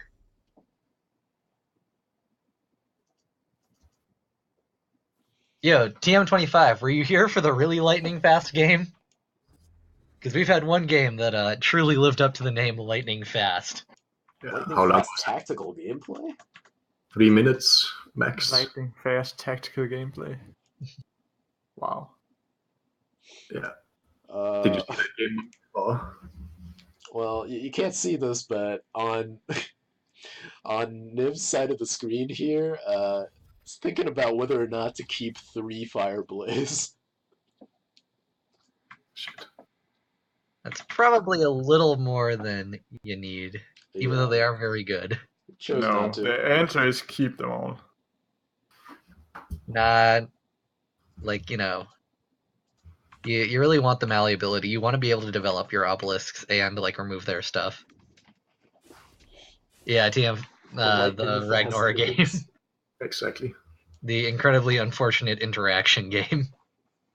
Yo, but Kira Nitachi could play 8 minions this turn. Could theoretically play 8 minions. Would be pretty bad as well. But he could play 8 minions. So is there a thought given to playing 8 with 3 of them surrounding Xerix? No. You take 2 mana tiles and then you just put them all around, and then you get fucked up. No, don't take the mana tile. No. It's what we talked about. Always people are, I don't know, manic to just deny all the mana, even though there's no way. If you just move that one above the mana tile, there's no way for him to take it. He has to run into a taunt. Kill the taunt and play 2 minions for 3 mana. Theoretically, he can, but no. It can happen, yeah. Oh. But this bonus swarm is going to be really nice. Never 8 minions. Oh, man. If you're going to deny mana, you might as well deny all the mana. Yeah, and look at this Fireblaze now. Just juicy value. Well, that's a Lava Storm, not a Fire. Yeah. I would actually rather have had the Fireblaze, but... I don't know. Clearing your way on the board, also because it means that your Dervish spawns don't really get punished, I think is really important here. That's true, but there was a Bone Swarm incoming. I guess it's not guaranteed that he will take Center Tile, but it is also even if he does take Center Tile, Bone Swarm to clear 3 walls isn't even... No, and you spent 2 mana, that's fine. Yeah. It's an okay play, but it's not oh my gosh, I've denied him all this value. It's clean that up. Yeah, it's like a card for a card, and then you deal 2 damage. Yeah. It's not that much. I guess if you need the additional attack, you can just put down Fireblaze next turn. It's the same then. Fair. Also, your Fireblazes are more important for stuff like Whispers of the Sands. This Lava Storm is getting value. It is difficult to deal with. Yep. In addition to spawning dervishes, whereas the Fireblaze, like, it's just out there going to eat a removal or something before it can really gain much value. Easy Dowager. Was it a Dowager? No, it's not a Dowager. I thought it was a Wounded Basilisk. Okay. Thunderboy it is. Most likely, yeah. Where do you place Thunderboy, though? Above Fae, I think. So you think that they should just be able to trade their Sentry or Sentinel plus general attack in? Yeah, sure. But you can fuck his positioning. If you kill the wall with the 2/2 and walk 2 forward and play the thing above him, then how can he position Fae to hit it without chaining? I guess you can. Yeah, no, that's not possible then. So you take 8 damage then. I think that's the play. It looks like Niv is just it's interesting he put himself into Warbird range, but I guess he wants to put 5 damage on to Kieran Itachi. Yeah, I think he wants to do the Doomcaster. Yeah. Dunecaster, not Doomcaster. So will Doomcaster deny the attack on the Fireblaze, or will it deny the Mana Tile? Wait, he should put it in front of in the direction of the 3/3 up to the 0 sticks. Huh. Yeah, Minecraft, it shoots both ways. If you look at the model, it doesn't look like it, but the text actually says it. Yeah, I agree. Yeah, I think you. Yeah, okay, so actually, they need animation for you have to Eldor. stay there. Which they don't even have a real animation for it as well. No, they need fire to shoot out of both, and just use the blast animation. And even if there's no minions, they should just have it go off each turn. So you know what's happening. Yeah. New players would understand it without even reading it. Yeah. So this is interesting because Niv had to leave the Dervish where it was so that the Lava Storm didn't get killed by BBS attack. But it opens up the Fireblaze to a ping. But it actually looks like it's going to take if he actually had Alter Beast. And if it's going to eat an Alter Beast, then that was the correct play. Because this is a turn before. Oh, nice. Oh, shit. Pax value. I mean, I think they're going to run away. Probably take the Mana Tile so that Pax doesn't... Yeah, set up for Thunderboy. Set up for Thunderhorn, yeah. Thing is to actually clear... You can also clear some of the smaller shields. You can clear the Fireblaze if you want. If you don't kill the Lava Storm here and you do these walls, then that is completely ridiculously bad, I think. Isn't it just giving 3 walls away now? Yeah. Yeah, this is weird. Although, actually, it's an interesting thing because it does manipulate the spawn of the Dervish. It manipulates the spawn of the Dervish, and it means there's only one wall that Pax can hit, which means that Thunderhorn will be active next turn, whereas otherwise, Niv could just leave the other wall up. But wasn't there a way to do it where you don't just throw 2 of the walls away? Maybe and not. he throws the actual play away. I don't like the actual play that I think I'd suggest. Yeah, would be just to move yourself 2 down and move your Basilisk 2 down. And that way Pax would run to the middle, and you wouldn't have to waste your spell. He just waste mana, but you wouldn't waste your spell. He just trades in those things, and there's no Thunderhorn value anymore. I don't That's understand. True, but he's gotta develop something. 3/3. Yeah, I don't understand why he put the 3/3 in range. He needed, I guess, he wanted the mana, but yeah, I think that the play was just to move Fade 2 down, move Basilisk 2 down, everything would be out of range. Yeah.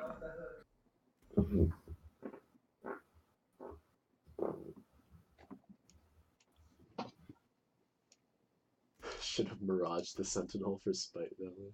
So, I guess you don't. Oh no. Okay, so it gives you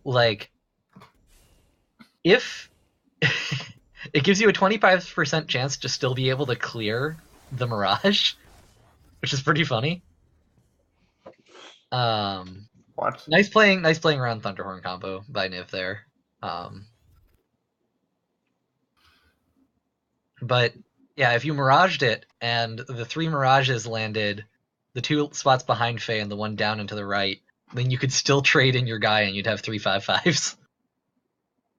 And then if they played Thunderhorn, you'd still get to keep at least one of them, even if they attacked one with the general. Oh, man. So what do you do here if you're Kieran? Yeah, it's weird. I'm thinking maybe just tempo Thunderhorn and not getting any value from it. Well, why don't you just tempo a Spelljammer? Spelljammer is probably better, yeah. You can get some Thunderhorn value if you go 2 ahead and then put it on the end mana string. Yeah, I would actually just rather kill the Firestorm and say, okay, I have another transform, so I wasted the first one. Just keep on to the Thunderhorn combo. Yeah. You get some cards in hand and some threats on board. The problem being that your opponent has Frenzy. I don't know if you should play around that, like put a minion before you move. Well, what has Frenzy? No, nothing is Frenzy. Syrinx has. No. What? This is not this Frenzy That's guy. not Zephyr, that's Gust. Gust is spawns 2 Oh, shit, never mind. Okay. Come on, Monk. I at least know what Songhai cards are. How am I supposed to see the difference between 2 Dragon Ball ripoffs? Dang. Super Saiyan God, Super Saiyan. Because one of them is Trunks and one of them is Vegeta. Get your shit together, Monk. Man, they're even the same bloodline. How, like, you can't require so much out of me, man. We're gonna start plugging Dragon Ball Fighters. Fight. So. Oh, Jim's right. You could have moved the Dervish to manipulate the spawn, so it would actually be 100%. Yeah, I actually like that Mirage play better. I didn't see Jim say that, but Dragon Bone Golem Balls. I like that play. Dragon Bone Golem Balls.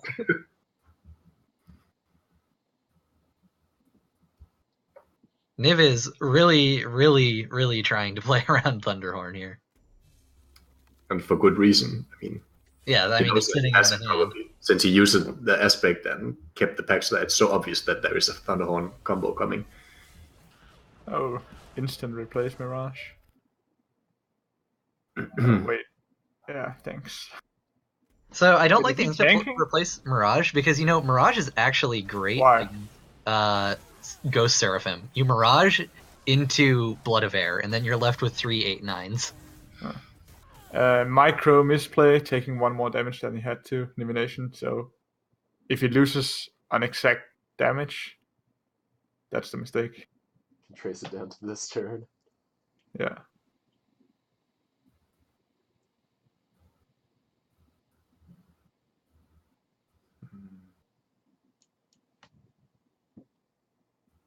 Can you get some kind of crazy Thunderhorn value somehow here? I think that you... Yeah, you can if you transform the top Dervish and move down to the left. Yeah, that way you get everything. Yeah. Except for that. Well, you get everything except for the 1 Obelisk, which honestly, given... It's fine. I guess you can do this and then you can transform the Gust. Yeah, that's also the same result. This is way better, actually, though. Yeah, Ice Cold Transform after. Classic play from Kira and Tirachi. Again, never do this at home, boys, because it could be a rock, and then you would just be fucked. Never do it. Yeah. It could be Oni. Yeah, because in the case of rock, you had to play the Thunderhorn 1 down instead. So just to get some to get the value. Niv, don't replace more damage. Niv, go face. Niv doesn't have the same kind of face senses you have. Exactly right. Only with this position is not easy. I guess he should be placing it. Wait. Okay, yeah, that makes no. Oh man, Jesus, are you ready for it? Yeah, we already got the Oni payoff the week before. I think the best position. The math is too hard, so he's considering the Blood of Air, just an easy peasy way of not getting fucked up. I think actually you just put it in front of you and move back. You could also hit first. Okay, he doesn't care. Like, it's too hard to find this way you can develop an obelisk, which is... So the awkward part about is that the awkward part about this is that you can't play the Gust, Fireblaze, and BBS in the same turn. No, but I still think I like this play because you still have the Gust for next time for burst. Well, actually, you don't even necessarily need the. I guess you do have the Gust for burst, or the Fire Blaze for burst, and the Falseus for burst. I guess get out of jail free card getting dropped, I assume. Yeah. Will it be enough though? Might not. He's trying to find something else. So a cute play on Kieran Itachi's part that could become relevant at some point is if you drop the EMP now and Niv tries to set something up using the lava storm as a kind of jump off point, you can fractal replicate, or not fractal replicate, reflect. Mirror. Yeah. Reflect the dispelled obelisk to just give a bunch of dispelled obelisks. But what I think you do here is not the EMP under you and they go 2 back. It cannot be anything else, right? No, yeah, I agree. You have the EMP, you slam the EMP. That's how you play this game. That's how you play this card, actually. Wait, what? What is he doing now? Oh, he's Hard Sister to clear. Hard Sister. Was not too far off of using the BBS first. This way he's just dead, though. I don't like it. He gets more threats on the board and he activates. Yeah. But he's dead to one but he's dead. Yeah. Yeah, no, I think the EMP play was better. Yeah. No, he also removes more threats with the EMP anyway. And so a small misplay by Niv there is that if that Dervish had spawned where that Thunderhorn was, he should have BBS before BBS first and then done it. No. Otherwise he'd be pretty much dead. Yeah. So he could have lost, and the odds of him losing there was actually kind of high. Yeah, no, that was not. He got the exact spawns he needed. Oh man, never. I know what he was thinking because it was obvious. It's I play it here. It's got those 2 spawns. I move up, but then the sequencing on it almost cost the game. All right, so yeah, that was Nivination winning a game for TMA against Kieran Itachi, playing for Always Replace Last. Now we're down to the week where your boy Josh took a step back, let his team play. So this is Bloodbound Brothers, but it will not be featuring your boy Josh. I forget who's playing right now. Magister Siren. All right, Magister Siren is playing for the Bloodbound Brothers against Arxel. Should we do another giveaway?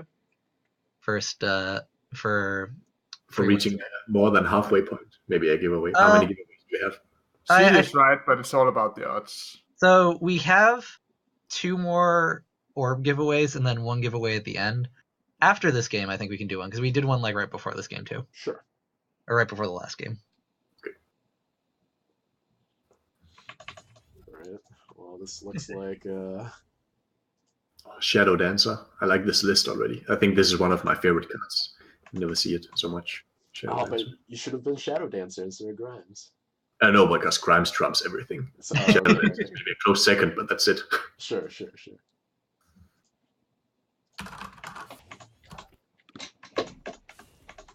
Oh yeah, CD is correct. Odds were way better with BBS first. BBS first is 1 in 1, 2, 3. Well, 4. I it's think it was actually 1 in 2. 6. No, it's 2 because the spawn. This is the classic start, by the way, of getting a 6 randomized on the mana tile. I guess it's 2 and 6, and the other odds is 2 and 3 of you losing. So 2 and 6 is half of 2 and 3. But he got the 1 and 3 he wanted.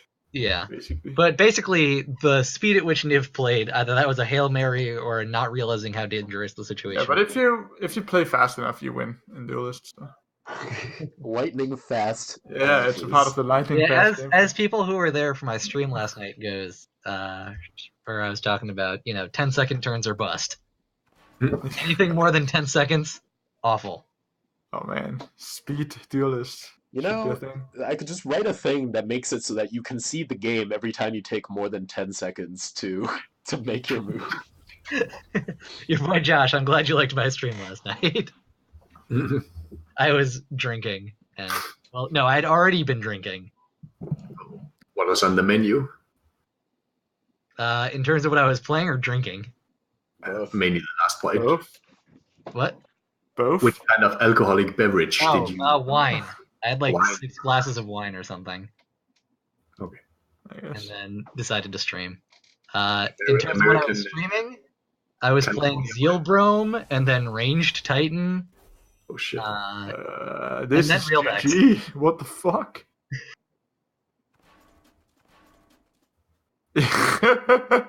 Yeah, dude. Freud That's hit it on the what head, it's bro. Pretty much this.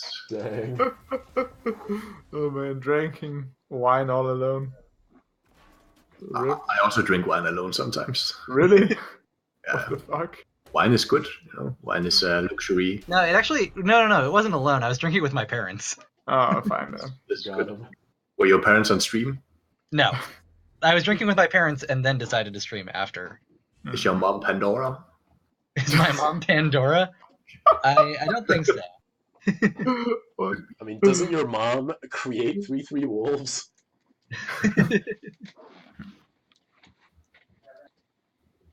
So, I think this is getting pretty out of hand right now for. I would say so, especially since the DPS is up again. That I think again, he can you clear can out. clear 3 dudes and dispel some shit if you want to. It's kind of funny though how the Deathfire Crescendo is actually kind of hurt by the Furiosa, as the Wraithlings are kind of getting out of range of dying. Not an issue. TM25. It's one of those my parents do not situations play which... Duely. My girlfriend plays Duely and she mains vet. So. So you're saying you vetted her? Vetted her. Damn. Oh man, not attacking first with the lion is a huge I think you should have killed the Wraithling. Don't we agree here? Or maybe Yeah. not. Like, you don't leave up. No, now this is just. Crescendo Awful. boys. Yeah, crescendo on the 1-2 that can hit him, and then just trade. I don't feel like doing the counting, but this might be lethal. I think It's not. lethal. It's not lethal, but it's definitely a lot of damage. And I think you take this damage. 3, 4, 5, 6. So basically, you trade the 1-2, the 1-1 in the back, and the other 1-1 in the back. Move your 1-1 forward, and your 2-2 forward, and your 1-2 forward, and you BBS. Your general hits the 2-1. You trade your 3 dudes into the 3-3, and you hit him for 2 and 4 and 5, plus 6, 7, 8, 9, 10, 11, 12, 14, 16. I think it's only about 18 damage, but that's still kind of good. Yeah. 18 damage is kind of good. And you also have like a huge dude that currently has no way of killing. Yeah. So he's not BBSing this turn, but It's also That's interesting putting the Deathfire Crescendo not on the Cryptographer because it allows Magister Siren to just run away and body block. okay, he prefers taking one. No, okay, he prefers the one forward position instead. Okay, fair. Exactly 18. I called it, man. Monk business with that math. Yeah. No, actually, it was 18 after the. It was 18 after. Yeah. Yeah, but that's what I said, right? I believe you. Classic math. So what does he do here? He probably plays an Iron Cliff, I would presume, and then just that gives him 1 turn. And no, it just gets lured away and he dies. Yeah. Yeah, it's rip. Monk maths. Quick math. Best maths. Exactly. Yeah, this is he took the counter, but Arsenal had the dream opener, and there's nothing to So do. an interesting thing here is that you know what would have been way better is if he had saved the Lightbender. Yeah, I was also considering why would you not save it, because you know that Crescendo is coming up. I think I would have decided to do it for Yeah, there was some weird things that one turn where his line could kill 2 dudes and he could kill another dude with his 2-4 and his face, so he could like kill 4 dudes. Yeah. And then try to fight back somehow, but yeah. Yeah, no, it wasn't really a super winnable game. I did hear from people in chat that he has Sunbreaker in the deck. So Yeah, that playing to the Sunbreaker might have been the out. Yeah, that's also fine. And all this actually happened because of... Yeah, Freud's right. Freud's right. He should have just punched it. Assert dominance. Yeah. But also, this was 1 in 6 chance for the 6 to actually get the mana to get the Cryptographer off. Otherwise, he couldn't play the Cryptographer as well on turn 1, which is really what made it so deep. Should we do a giveaway now? Yeah, sure. We can do a giveaway. All right, chat. Start your engines. Start talking if you want orbs. Also, the next game up is I Such at This Game on Magmar versus Sileri on Vanar. Silry? Yeah, Silry. Sileri, Yeah. Sileri, same thing.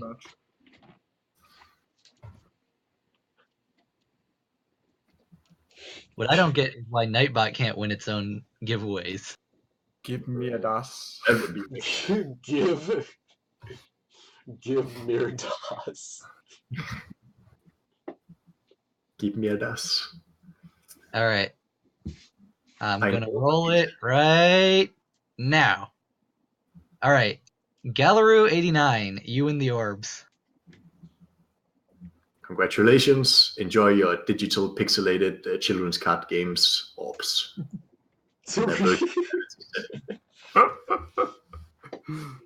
Permanently rigged. Enjoy your slow. Enjoy your slow. Enjoy your slow. Dude, what if it's a prismatic slow, though? Oh shit. Enjoy Enjoy your the Ruby Gifter that is getting cycled out. Alright, well... Mein Deutsch ist sehr schlecht. Okay. Where are you from, Double Western? Are you from Germany? Or Nien? Okay. That's almost 9. That's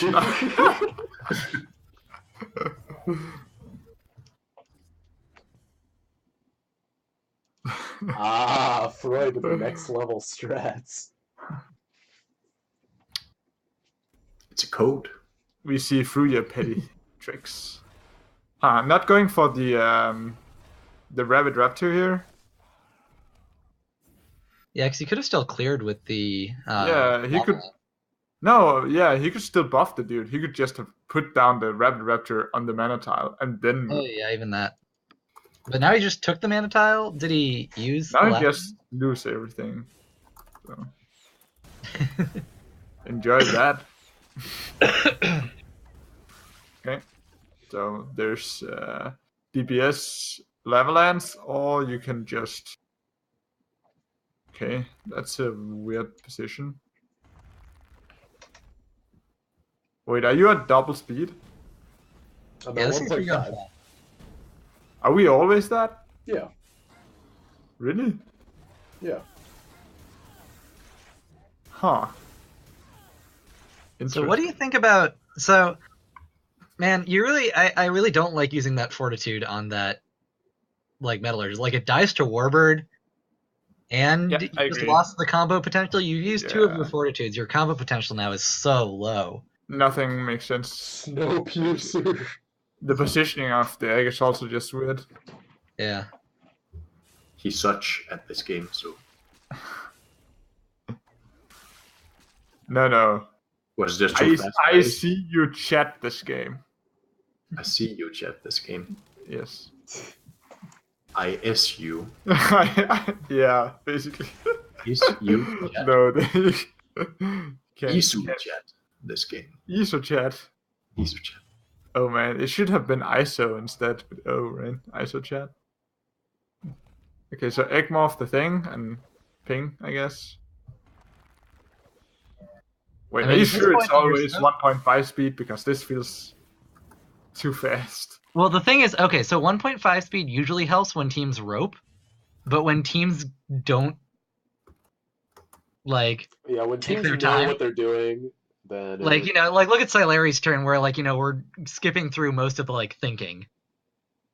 I think I usually enjoy 1.5, but, you know, if they go fast and go hard, there's not much we can do. What interested me there was that, you know, Ragnora took the tile instead of punching. And I feel like you think you're the aggressor in this matchup right now. Here, I think you just play the Mandrake. Replace the Mandrake. I don't know. I just kind of liked having a 6/6. Wait, what? What just happened? You replaced the Mandrake. Now he's running away from the. Wait, what does Siri do? They Suri Concealing casts Shroud for Concealing Snowpiercer. Shroud and Snowpiercer. But he. Okay, fair enough. That's why he's. Yeah, fair. He's not one tick down. Okay, I think you just moved the 5/5 away, right? And then run away from it. Yeah. Well, I mean, you've got your. Yeah, like Nope. this. Just Fine. go in face. And yeah, getting back the Concealing Shroud is really nice. What are you gonna do? Dang, and now they got the Flame Blood. Okay. It appears that Isuch is going to get burned out this game. Lightning Yes. fast matches. Pretty brutal. Blood tier blocking. That's fine. Young Ding Dong. I would rather have the Young Siltha be the one blocking, so you have 2 egg minions blocking, but it's a Yeah. minor thing.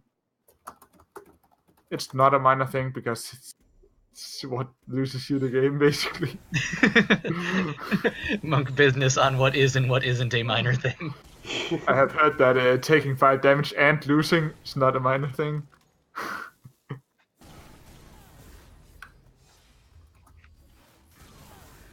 Well, that was a quick one. Yeah, Fast plays, it's the idea of never taking more than 10 seconds to think on your turn. right. If you think more than that, then you're a nerd. You can't have that. Dang, dude. So that was. I'm pretty sure both players could have used a bit more time Yeah, to play a bit better. But but yeah. it's for our enjoyment, so we yeah. can enjoy we more got- games in less time, Yeah, see, Salty 7 doesn't take more than 10 seconds. So that was 2 very quick matches from the Bloodbound Brothers and Bloodbound Brothers versus who was it? Yeah, Free Wins here. Now we're on to the surprisingly choosing the 2 games that were played between Tier 1 and Juvi's Disciples. So not really any surprises in what the games are, but they're actually both between Bragai and Mighty Balloon. We're the only people who play for those teams. Yes, one of them stays on and one of them plays a second deck.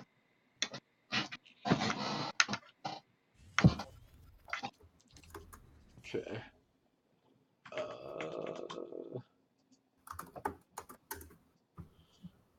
Let's sort out the hands. So this looks like, aggro Cassava. Yeah. So after this game, I think, or no, after the game after this one, I think we'll give our final orb giveaway before our games versus Cock. Oh man. Okay, It's kinda so interesting. They is tossed this it. just Serdoth? I don't know. Nah, deny the mana tile, I guess you need to. You can, just. Oh, that sucks though. Also, looking at the time, we might actually have time to play that original game that I missed the request on. Seeing as we've had a lot of really fast games this week. Yep. Do with that Wisp, Minecraft, giving the good tips. How do you feel about Mighty Balloon replacing away the Nightmare Operant in their turn 1? Because they could have just gone two drop. Nightmare and deny the mana tile would have been really nice. So, yeah. I disagreed with that swap, I think.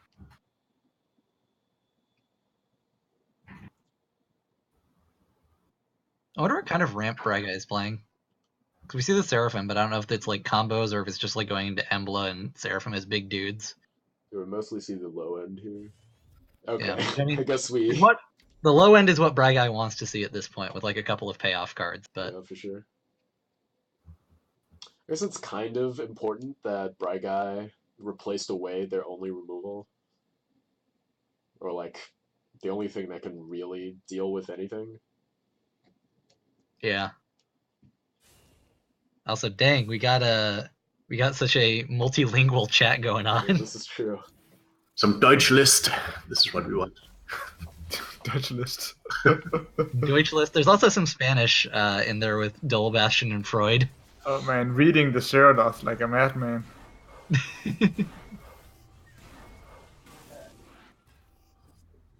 I would have rather just attacked, I think.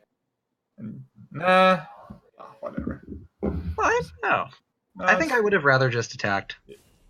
No, but then you don't get the mana ramp. Oh yeah, you don't get the mana ramp From off Death that. And I Grip. guess this puts you onto 6. You got like 3 7-drops in hand. No, that's fair. Yeah. Admittedly, this turn for Guy isn't looking spectacular unless Balloon kills that Wisp, which I don't think Balloon is going to do. And thus you were wrong. I was wrong, and Guy's going to have a hell of a field day. Yeah. Wow. Yeah, I don't know why they made this play. Jeez.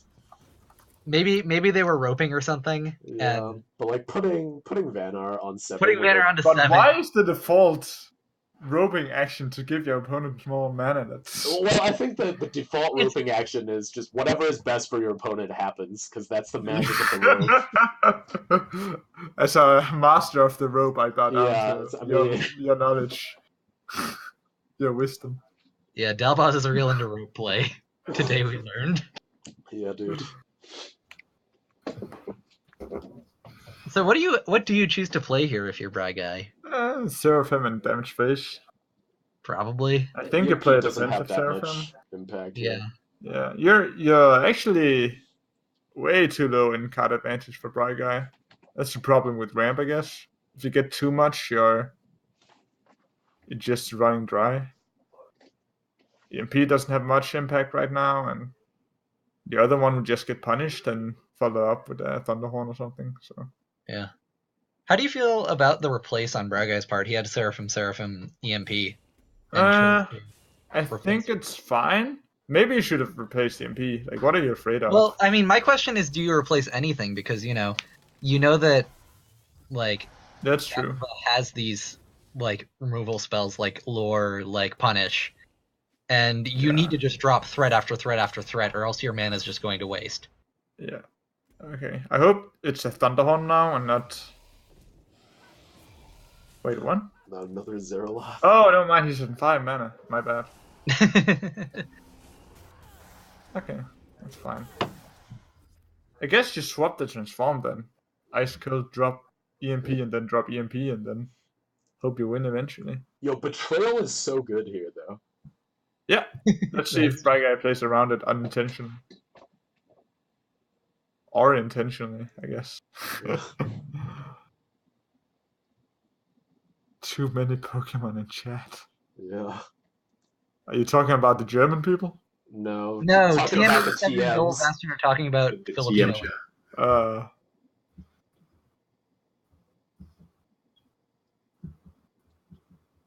Or I guess Filipino and Native American languages. I don't know. We've got a lot of language talk going on.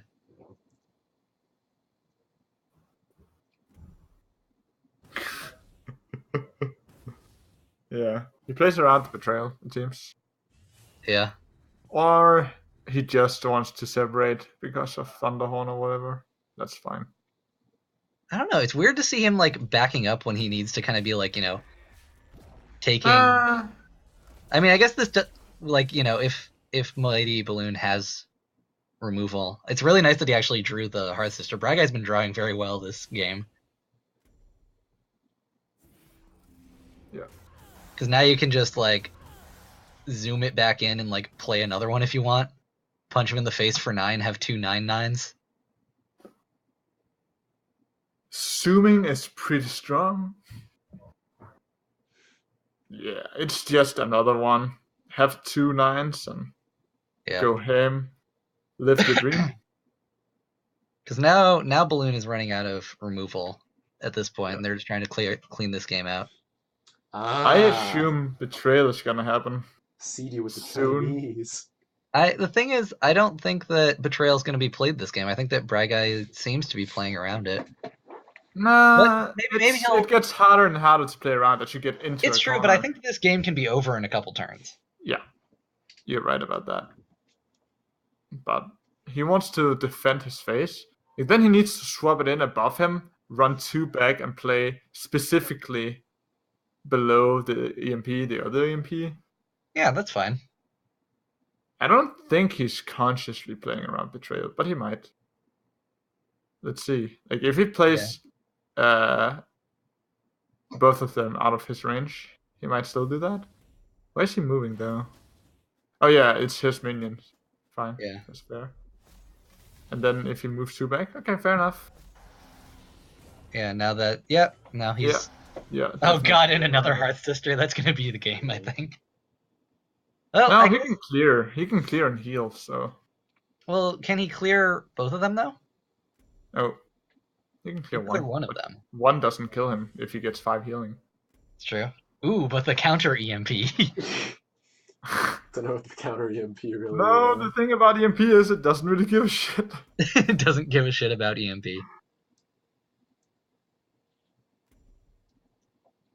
Wait, he shouldn't be trading the Thunderhorn, right? He should use that to block. Yeah. Yeah. And then maybe... The thing is, you can't play your EMP. You have to play Desolator plus... Do you really have to? I guess it's game, right? It's still a game, right? It's still game, because that's 9, 10, 11, 12, 13, damage. 14. Yeah, he shouldn't have been in range of the 3-2, basically. Yeah. He should move diagonal and instead and double block that way. Yeah, but no, because then Bragai could kill one of the two with his face. Yeah. That's true. But I guess if you're saying that you're going to get him with EMP either way, I guess that's fair, but you do have to make it a 17. You have to kill it's fair. Like, knock 17 life off of Faye, so I think you just have to say they don't have it. Yeah, that's fine. So, I think he might be correct in this play then. Yeah. So that was Bragai winning the first game for GV's Disciples against Mighty Balloon. Who cares about card advantage if you can just drop EMP after EMP? Yeah, that's the thing.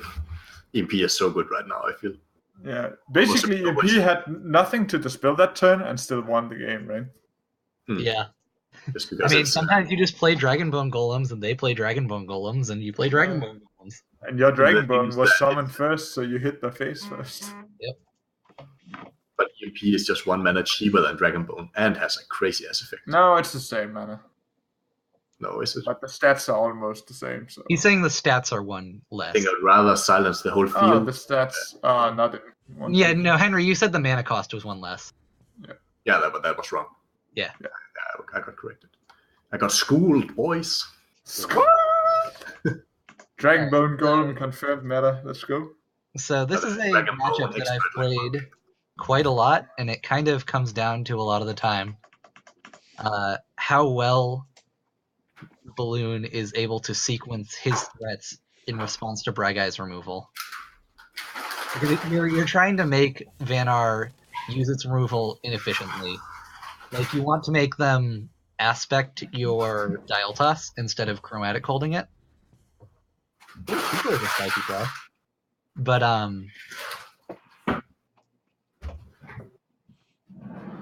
yeah, this is kind of a awkward. Kind of also, did he replace? Oh, I guess he did replace the. Oh no! Wait! I just missed Balloon ending his turn without doing anything. Yeah. I feel like he developed the Blood Tier Alchemist. Why would he not move at least 1 forward?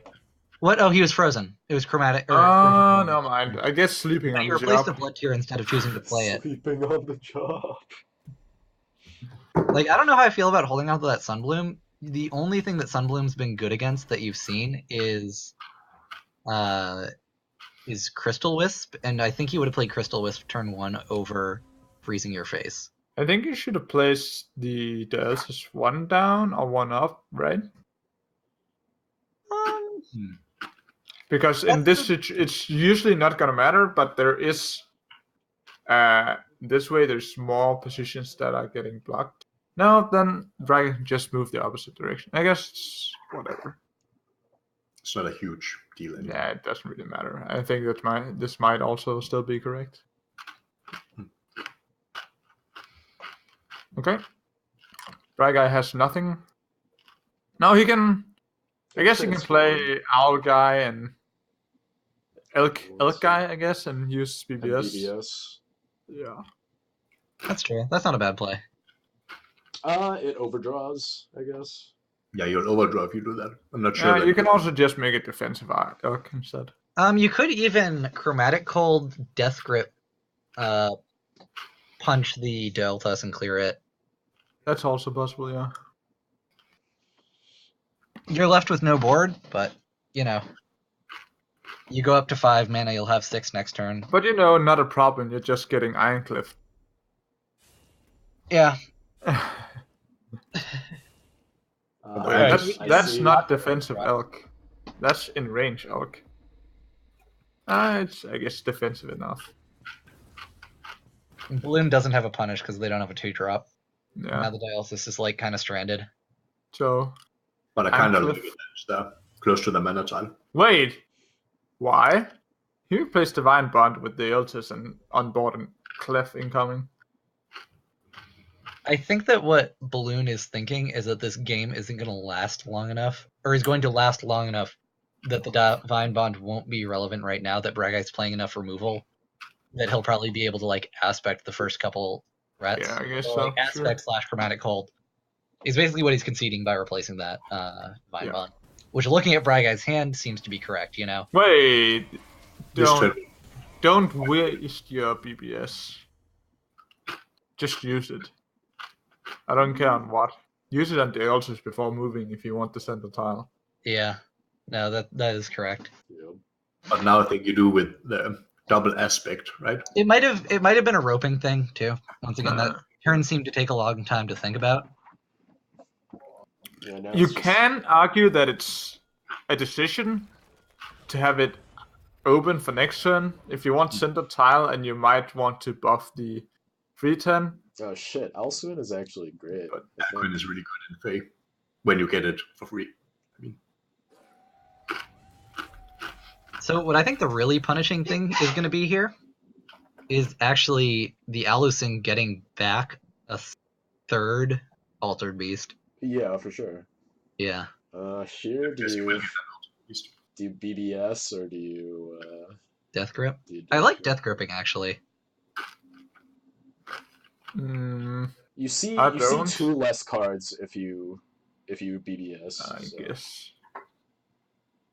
Well, I like Death Gripping just because you're trying to ramp up. Like, it just does more than the BBS does. Sure. And then keeping the shit alive. And you have some heavy stuff in your hand as well. You want some. No, I like actually going above. Oh. Yeah, going above means that you can set up a Thunderhorn, or at the very least threaten a Thunderhorn.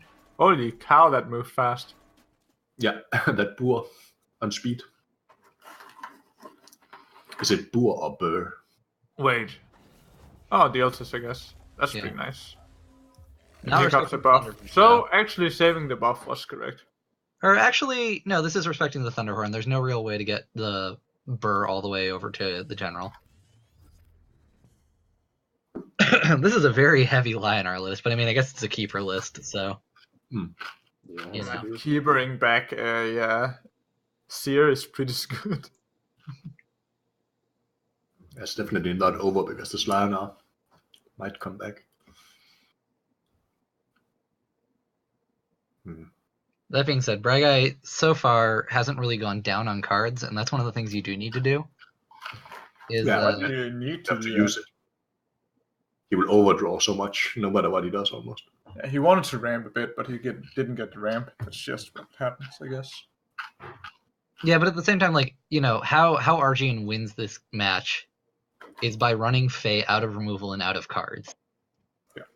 And so by keeping the Conjurer alive and just all the value generation that Bragite has, your big threats are just going to keep getting answered. He's going to keep drawing. Yeah, but the Elk doesn't generate answers. It generates random shits.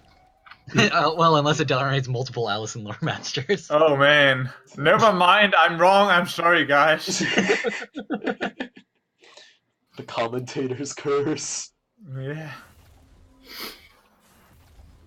You can never not have an answer if you're a bright guy. Oh man, the Swarbird burning your own cards. I mean, you're just burning stuff. Burning the calligrapher and the foil calligrapher. Burning the Thunderhorn is pretty relevant. Yeah, for sure.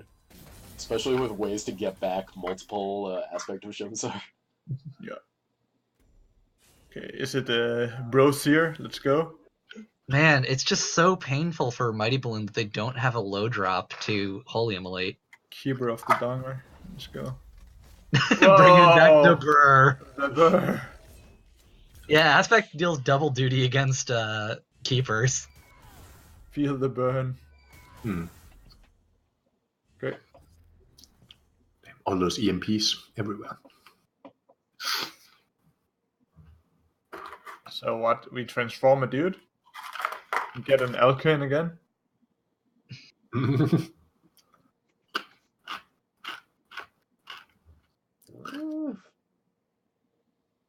He doesn't have BBS though.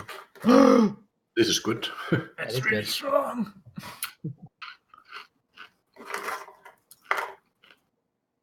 So I guess move one back, hit the 3/4 and put the thing down in the middle. Then, because Grow will move before Burr, Grow will be blocked by Burr. Yeah. And then Burr suicides afterwards. That's pretty good. Well, then you can even freeze his general if you want to. Is it when Burr survives damage that it transforms, or is it when Burr... It has to survive.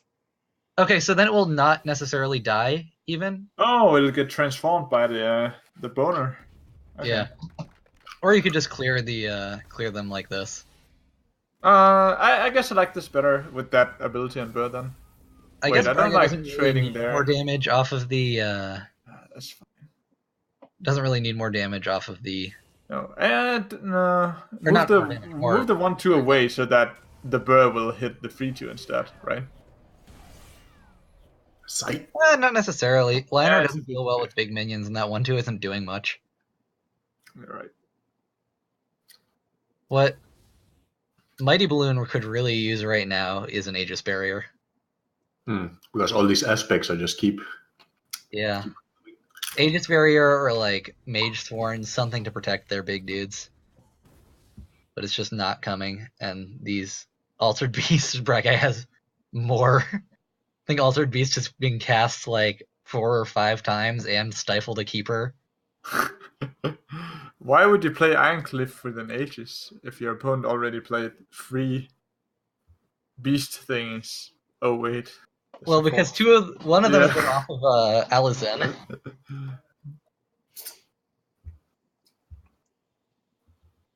Oh wait, my opponent got all the things. Yeah. Too bad, bro. Now this is how the Vanar decks can win, is if they just like get away and are able to deal with all the threats. I'm ready for slow, yeah. Okay, and then Elcoin, I guess, right? Yeah, Get it back. To get it back. Although Braga is actually really close to dead. Yeah. The slow prevents him from moving away. Yeah. But I You guess could freeze the yeah, freeze 2/3. That's fine. Yeah. Oh, the question is, do you die to the 2/3 next turn? Which the answer is actually yes, with double Holy Immolate. So you do have to freeze it.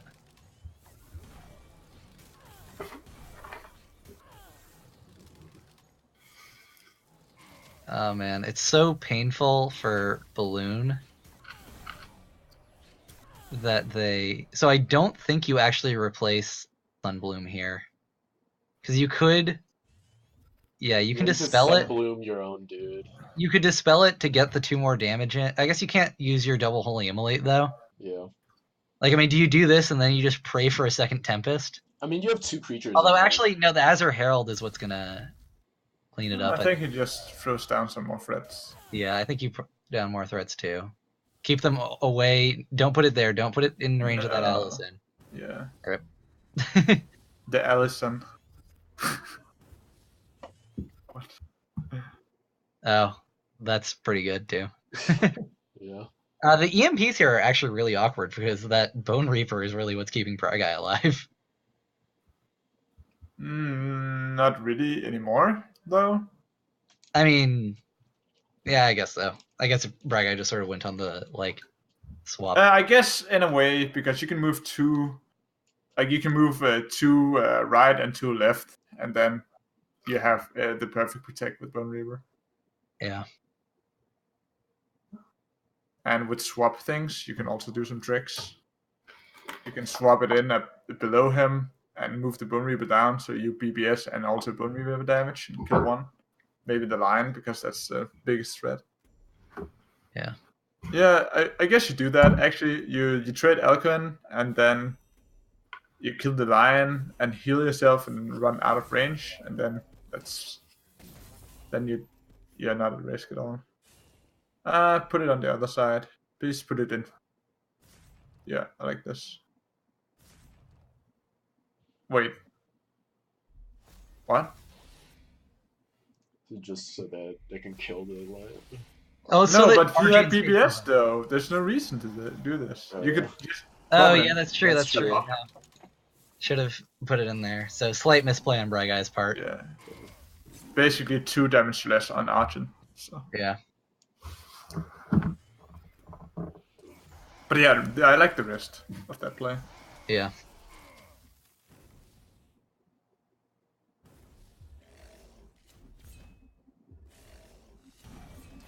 Okay. Sure. This is looking like Guy is managing to blooming? pull this back though. Maybe.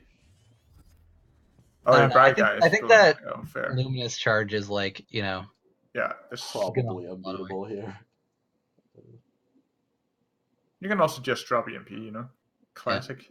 Although, I mean that blood tier plus Holy Immolate, that's 5 damage. Which is 5 off, so. Yeah. I mean, I guess Guy can clean up the last guy on the side of the board and then can start to run away. Yeah, Guy can just go back to his starting position. Whoa, Guy choosing to replace, I guess, yeah, he just wants to play an EMP and end this. Yeah. Turn that 5-5 into a 1-5. EMP BBS, let's go. And then trade in the Hearth Sister. Yeah. Wait, what? Okay. Guy's choosing to keep the Hearth Sister around. It's fair. I guess you can move more the Hearth minions for Sister defense. forward. Yeah. Just use it to No. launch. Maximum Holy Immolation, nuke. Yeah. That's true. Yeah. I guess he blocks a little bit by putting it there. Not really, though. Because he can't afford to actually, otherwise he does. Well, he doesn't die. Wait, she's replacing, right? Yeah, thanks. That's a not great card right now. Yeah. I mean, he just needs a way to deal with the 9/9. I think you go Hail Mary. And yeah, basically this. And immolate in the face, and then you move in with your general and hit the. Okay, I would done that slightly different. Move in and hit the 1/2, and then not take damage on the 3/3, basically. But right now they just need 1 point. Wait, why is it a 3/3? Oh yeah, BBS, I guess. Yeah. Yeah, I like that's 1 point of damage. All right. They got it. TM87 suggests hitting the EMP. A powerful play. Yes, Sometimes you just have to show it who's boss.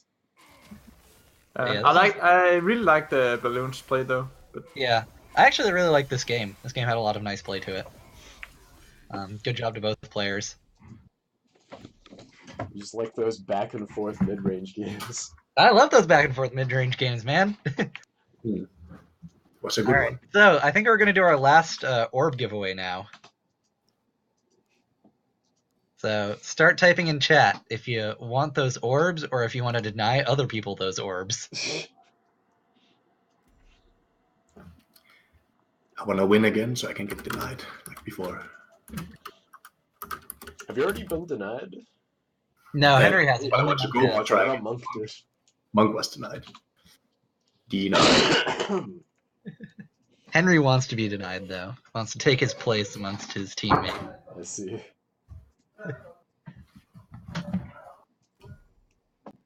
All right. Let me know when you have the game set up, Okay. and then I'll roll that. Rigged. Yeah. Roll the Roll rig. the rigged. Exclamation Rolling point. Rigged. Rigged is an endless joke. Yeah. So You is will rigged never get out of style. a duelist thing or a Twitch thing? It's just a Twitch It's, thing. yeah, it's a Twitch All right. thing. I wasn't sure which. Basically, Twitch reward thing, I guess. Gotcha. An Indian prince in need of our help. Really, Minecraft. Minecraft, what do I need to do? Wire him $10,000 of startup fee. Wire him 10,000 orbs. 10,000 Pinzar orbs. If he gets 10,000 orbs, he can participate in the Indian tournament scene, which is Yeah. only him. And then he can win back 30 million orbs I mean, that sounds like to distribute to us. So definitely not a scam. All right. So, are you about I'm ready? ready to go. All right, let's roll it. Roll. Jukebox. You win. Rick You is won done. last week, too. Dang. Jukebox the man. Rigged like Shimsa drop rates.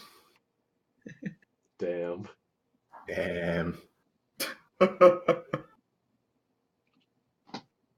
Is it rigged if it's a black box?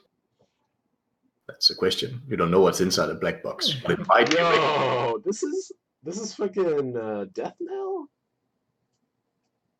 Yeah. Oh, yeah, you weren't here for this game. It was just me and I wasn't here for this game. No, I haven't seen it either. Arcanist ambition coming up. Wait, I'll is this Hager solo? No, me and Henry I were was here. Yeah, Oh. we were. Henry and Henry. So it's Hager solo. Damn.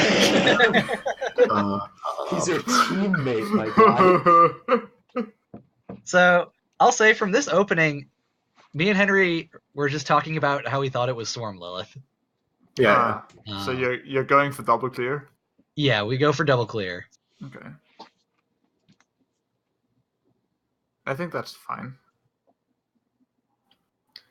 And I actually watched TM's VOD of this match to see what their side was thinking about.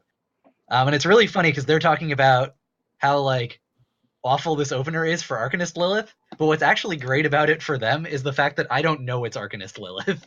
Mhm. How is So this I just have to opener respect awful? it. How is this opener awful? I think they want an It's Arcanist. their turn 2 that's awful. Ah, the next turn. Yeah, that's fair. Because I double Because clear looking here. at their hand, they have nothing. But yeah, the 2/2 into a 1/1 with double mana threat doesn't seem awful at all. No. It's not this turn that's awful. It's the next one that's awful. They also don't have Wait, many. so you like, don't? Oh, the you thing go is, like, even- hardcore. even if they don't have like, you know, even if I don't clear, they don't really have anything they want to play next turn. Nope. So it is still pretty awful. Yeah, the hand is pretty awful. Yeah, CD's providing some background information. Yeah, at this point I was 3-0 against them. So in you're this saying series. that TM is With this tilted list. at this point. What'd you say, Mike? So TM is tilted at this point. That I don't know. So Tilt Master this turn is 87. admittedly when Henry and I are like, all right, we just beat Swarm Lilith probably. And then you realize. Actually, I should let you two cast this game, really. So you, Dalbaz, and Monk, because me and Okay. Henry already know what happens. Sure. But So you guys have Hacker makes the obvious play whatever he has. Play. to and denies the mana tile here. Yeah, there's not much else to do that turn. Really. I guess this is where you begin thinking, oh, How they many have- skins do you have, Hacker? When did you get that? The blue jammer guy. That's really nice. I won that in a tournament. I won that in a tournament. I won the Spelljammer or the Snow Chaser in a tournament. I won the Argene in a tournament. I won enough keys to unlock enough epic boxes to get all the MK2 skins in tournaments. And you rolled the Christmas Xerix, man. Yeah, rolled the Christmas Xerix on my free box. Oh man. Okay, so TM87 going for Shadow Spawn. So at this point, we still think that they're Swarm, I'll say. Yeah, and I would think so too. It makes sense. Yeah, he's just swarming, trying to get back on board. I like this. Maybe consider sacrificing one. Yeah, I like this also. Just to have the option. I guess there's actually no play next turn, which is kind of bad. I'll say that also at this point, this is where we know that they're not Swarm, obviously, because they just played that. Now we're not sure what they're on. I knew that TM87 had been messing with a Stygian Observer deck. And so I wasn't sure if Stygian Observer was going to be their 5-mana play. He's kind of influencing the way that I think here. Which I actually still mess it up, but... So I assume this is just 1, 2, and 1. Save the Rush's Curse. You could use Rush's Curse to clear a 2/2, but if you confirm that it isn't Swarm now, in your mind, is there really any reason to use Curse? Yeah, getting down on cards also. Yeah. So I guess I would probably clear 2 1s, face and 1/4, and go face with the 3/5. Maybe even just clear all of the 1/1s, and then... I think going face with the 3/5 is fine, because at this point, maybe you just like... Well... No, but even if it isn't Swarm, they have Swarm components, and you never know. Yeah, basically, I started running out of time here, if you see how fast I'm doing stuff. I see. It's the classic ropes. Should have... So I mispositioned Xerix, because I did want to go face with Jammer. The downside here is if they were on Stygian Observer like I thought I had predicted or whatever, I actually give them 4 procs. Yeah. This is slightly unlucky with the mana tile, but whatever.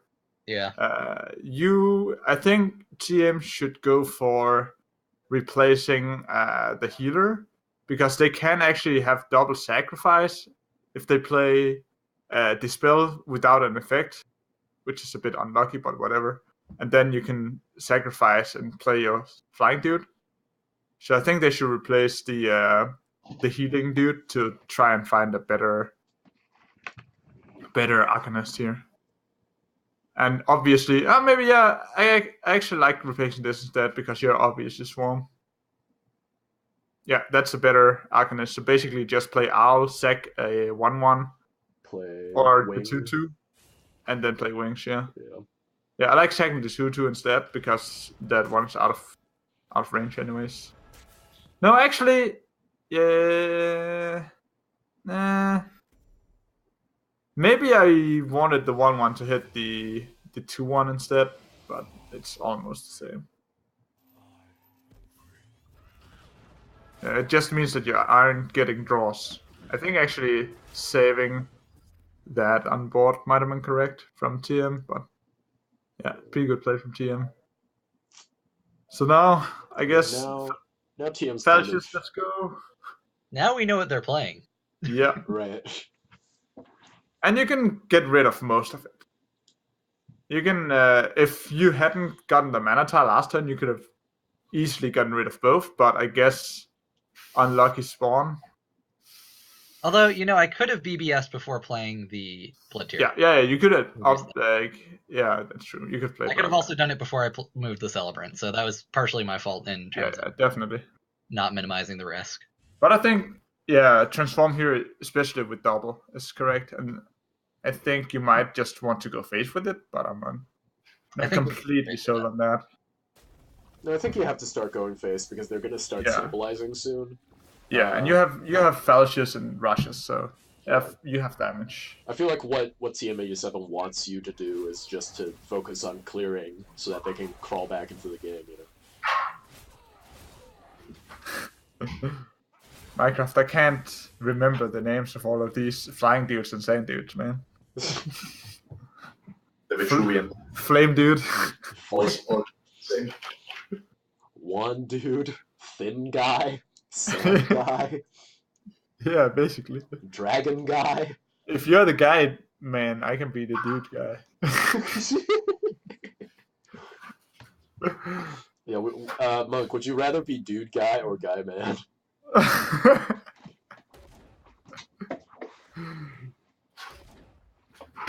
I would rather be dude guy than gay dude. That's for sure. Dang. What do you have against gay dude? Yeah, nothing personal. Okay, so TM87 stabilizing with Swarm and healing. Sexist stream confirmed. What? More like homophobic stream confirmed. Yeah, I think Jesus. homophobic monk confirmed is the correct terminology. Wait, I have nothing against gay people. But you said you didn't want to be gay. Yeah. Maybe just because you didn't try it, Maybe Yeah. just gotta try something. Maybe you lack the experience to talk about these things. Oh shit. Do you have the experience? Why wouldn't I? So then you can tell me about it. Do you want to pay for that No. plane ticket? Oh shit. We can surely find you some links that can teach you a few things about it. Oh man. What do you do here, though? I'm kind of fucked. It's starting to not look great for Heck. How can you do the unfucking? Get unfucked. Yeah. Yeah, Rush has Okay, I guess you're forced play to minions. clear I like here, that. man. No, not clearing, just go face. The thing is, I had to clear the Trinity Wing because I didn't want them to have a Trinity Wing play Yeah, next like turn. the fact that Yeah, it's an that's Arcanost fine. is important. Yeah, that's fine. Just go face with the rest, right? Are you clearing the 1/4? No. Okay, nice. I like it a lot. Yeah, what? I don't actually know this entire deck list, but what are you trying to draw here? Like, what could possibly get you back in the game? Face damage. Yeah. I guess that's about it. But like, all you have is like Flame Blood and stuff like that. Yeah. Bone Swarm can do some Flame damage. Blood, here, Bone Swarm, some Rocket damage. Swarm. Storm, actually. Okay. Primus Yeah. Fist. All of these things deal damage. Yeah. It's just who gets the damage first. I guess TM87 is playing for clear and survival. Yeah. Because they will win the long game always. Yeah, hit. I like this play. And then just run away and dude up with some purple dudes. Yeah. Wait, why? The dispel though. I think it's just to put a 3/3 on board. Just doesn't want to die. So now you His, replace. his hand quality isn't that Okay, good. that's like Never one of the- mind. That's So one of the I better things you replaced can get. here, and I think I have lethal, which is why I moved really fast. But then I recounted and learned it was 7. Ah. And now what me and Henry are talking about is whether they run Furor Chakram. Whether we die if they play Furor Chakram. Whether there's any way we can really change that. Like if there's any play we can make that like really affects that. So if No, they, you're- if they you're have Fury basically Chakram, you're just fucked. dead. So I think Yeah. you have to go phase. You're basically fucked, so you have to. That is YOLO. the play we choose to make. Okay. Chakram is cheat. Dad with the big upsides. Taunt is cheat. Taunt is cheat.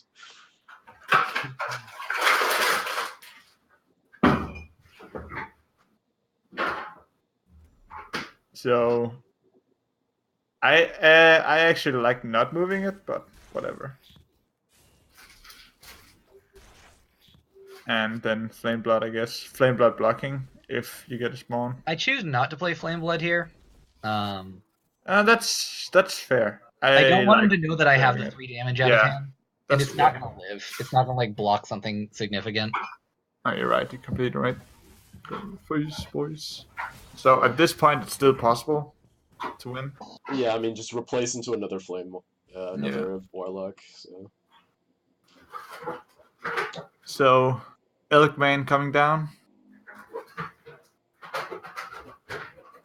What even is the name of the elk dude? Blue Conjurer. Blue Conjurer. The Blue Conjurer. Monk, it even goes by like the naming scheme that you like, which is color of the unit and then what it does. But I guess I can't call it the white guy, right? It is definitely not white. Oh, the other minion. Oh, the other minion is definitely white. Yeah. But then I'll get like wrecked by social justice warriors. So. Dang, dude. Oh man. So Blue I'm Conjurer placed to try and getting- find 2 damage, and I do not find 2 damage. No. You're not good enough at this game. Yeah. So what is secondary plan? Run away and hope for Russia's Curse for a finisher? I think that's the play, right? basically. My thought is to run away and White guy Sage. Yeah, my run plan is away. to run away, draw 2 cards, and hope I draw enough damage to kill him. Yeah, and block with the thing. Yeah. I guess block first, BBS after. I think I end up trading here. You have to play Spelljammer here. White Health Owl, Orange Fire Damage. Okay, Oh, there you go. That does it. I mean, as long as they don't get an Arcanist that gains them life Or wins the game. or wins the game, it doesn't look like they're winning the game right now. So Never mind. Never mind. Jesus. Okay. Well, Who needs anything when you have that shit? that's what you live for, I guess. The old replace into death knell. But it was Yeah, already that's- looking pretty bad. That's exactly the free health he needs, right? Yeah, it is exactly the 3 health he needs to survive. Yeah. They also and do a you're very good one-off. job here of playing around Blood of Air. They don't give me a Blood Yeah, of Air. you're right. You're right. That's nice. Although something to think about here is that with Rasha's Curse, I can conceivably kill them, whereas with Blood of Air, I can't. Or no, I So can still. if you No, can I have get a 2 Flame Bloods Blood, in you either. win, right? Flame 2 Blood Flame Bloods wins. in either of those, then I win. Yeah, but that's Well, here you That's just die. So GG Yeah. Broski. oh well. Yeah, that was well played. Yeah. Sibbins, they've played against this deck 3 matches. They know I don't run Lost in the Desert here.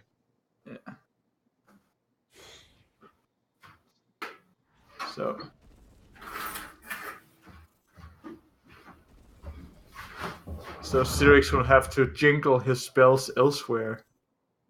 No. Oh! Damn. Jingle his sand balls, bells. Okay, not going for the total surround, which makes sense for the damage. Just trying to block out as many damage points as possible, I guess. Yeah, we were pretty sure I was just dead, but we figured make them find it. Yeah. Like, you know, it's not a super simple lethal. But Uh, it is. about that. He figured it out though. I mean, we figured they would have You're it. right. They needed a removal for the last piece. Yeah. So It'd be really intense if we got, you know, next turn we could do the Rashas into First Wish into, like, something into Flame Blood. yeah. But yeah, well played by TM87. Yup. And a nice job of keeping up the facade of being Swarm and forcing me to, like, hold back. The Was a classic. really, The classic. good Oh, game. this is my hand now. Equals Yeah. keeping up the facade. very intense, but also showing how important health is in Duelist compared to other games. Yeah, like One healing spell made the whole difference. Whoa. Excuse me. Violently hacking Dalbaz. Yeah, I've been very, very sick this week. Damn, man. Have you been going to work? I had to not go to work one of those days. But, Dalbaz, you should take another day off. It's not worth getting your, like, workers sick. yeah, I mean, I made sure I didn't have, like, the super isn't Why that did you contagious- just pick the same game? Oh, did I? Yeah, next up it's supposed to be Henry Cater. Oh, god damn it. Our viewers can go with that game once more, right? Yeah. It's a good game. I liked it. Yeah. It felt very technical and very, like, small edges decided the game. Actually, I didn't notice that. You didn't notice that small edges decided No, the game? not that. Actually, not too much. I liked some positionings from TM87 with the Arcanist boys when he was in the corner, but that's about it. I think the rest was pretty much just throw whatever you have into the opponent.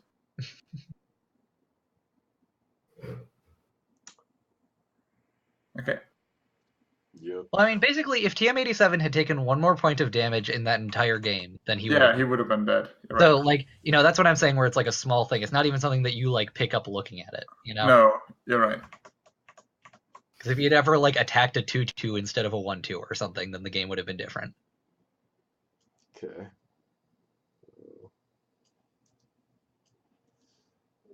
All right. Now we've got this game. Nice. Penumbrax coming back in. Classic. Classic do No nothing turn opener. one. Yep. Put them at ease so that they're more likely to move away from the wall. At ease, cadets. Yeah.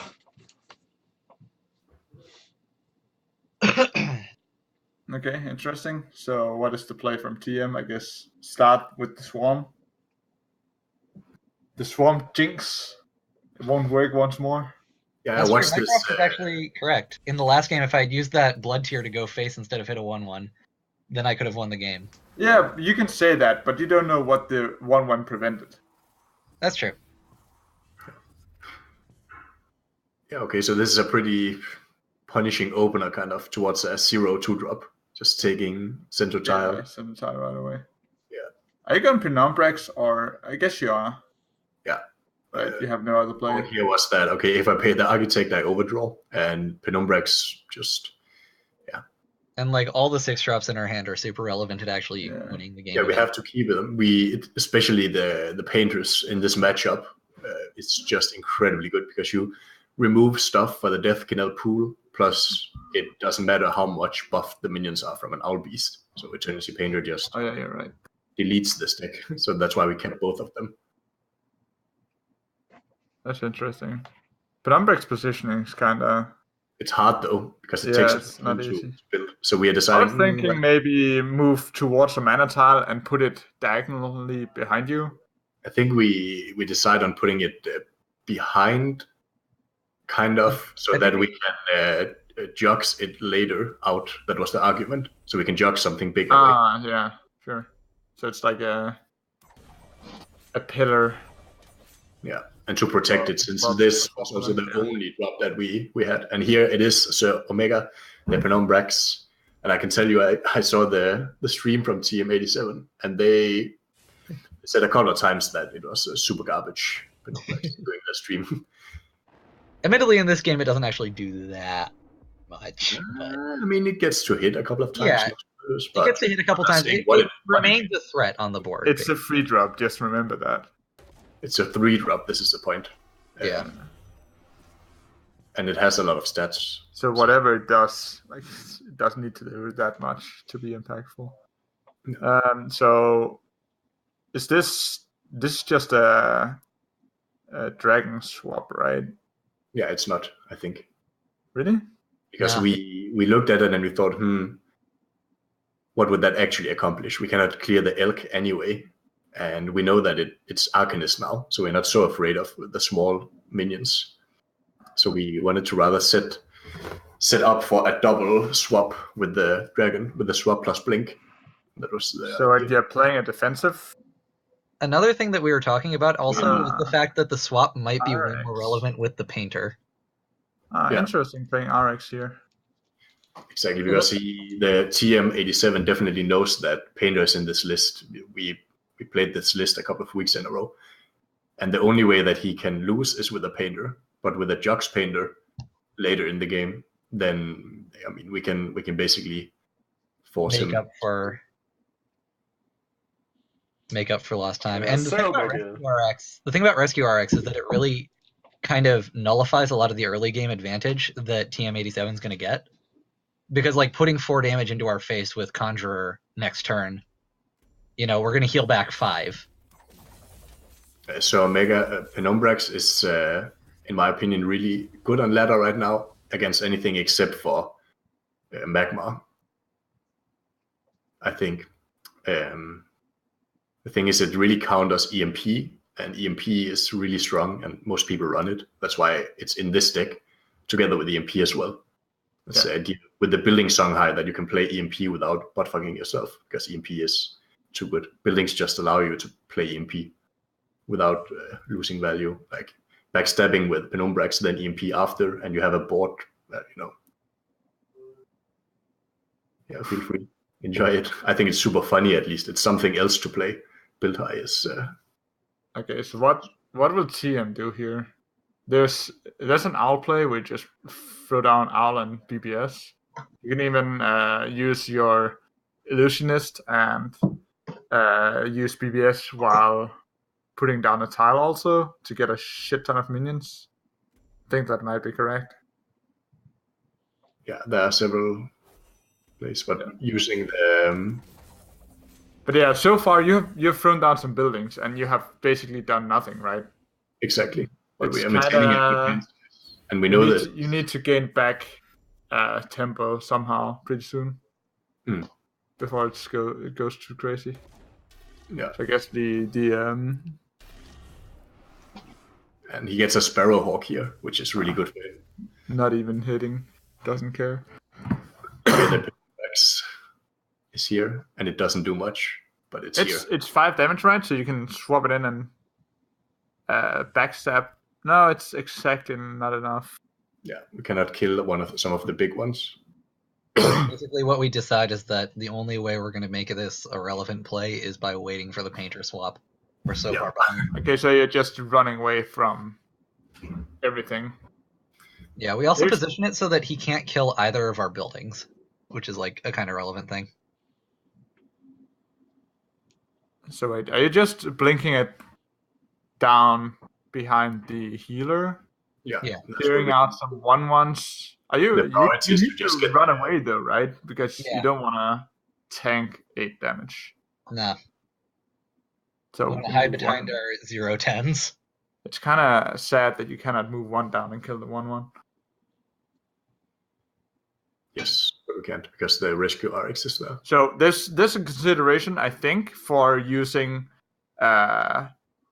swap for getting clearing some of the 1/1s and just saying, okay, I can sacrifice the dragon to slow him down a little bit, but you're going for the RX, I guess. But you see that he has an owl and an elk, and we know that he knows that we have painter, so we know that he will split them up next turn. And we know that we need the juxtaposition. Oh, okay, need the juxta, sure. It's really important that he... So many buildings. Yeah, and the thing is, these rescue RXs are really actually padding our life total. Like, yeah, this is 10 life right here. Like, it's putting stuff in front of us. They can't actually kill them. And the thing about we're rescue, getting 5 health next. It's pretty close, though, right? The thing about rescue RX is that either they gain you 10 health because the opponent kills them, or they heal you 5.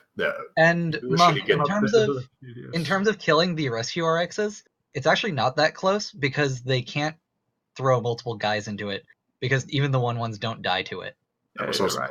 Argument. Right. They would just stand there. So the most they can deal is like 7 to one of them. Yeah. You can deal 7 to the one that you just threw down, and it will die next turn. That's true, but how much does that really accomplish at that point? It accomplishes more than not hitting anything. That's true. Because your 1/1s will stay for the next turn. Yeah, the thing that you're missing out on is elk damage in face, right? That's what you miss. Yeah. Oh wait, so he's backing off? I don't like that. Yeah, but he is. I like the play, to be honest. Fine. Yeah, he's saying, okay, I need this owl to survive the painter next turn, and yeah. Yeah, but you can move your things forward without playing into painter. True. Also, I don't like putting it can you though? It's really impressive the amount of commands that TM87 just got off. Yeah.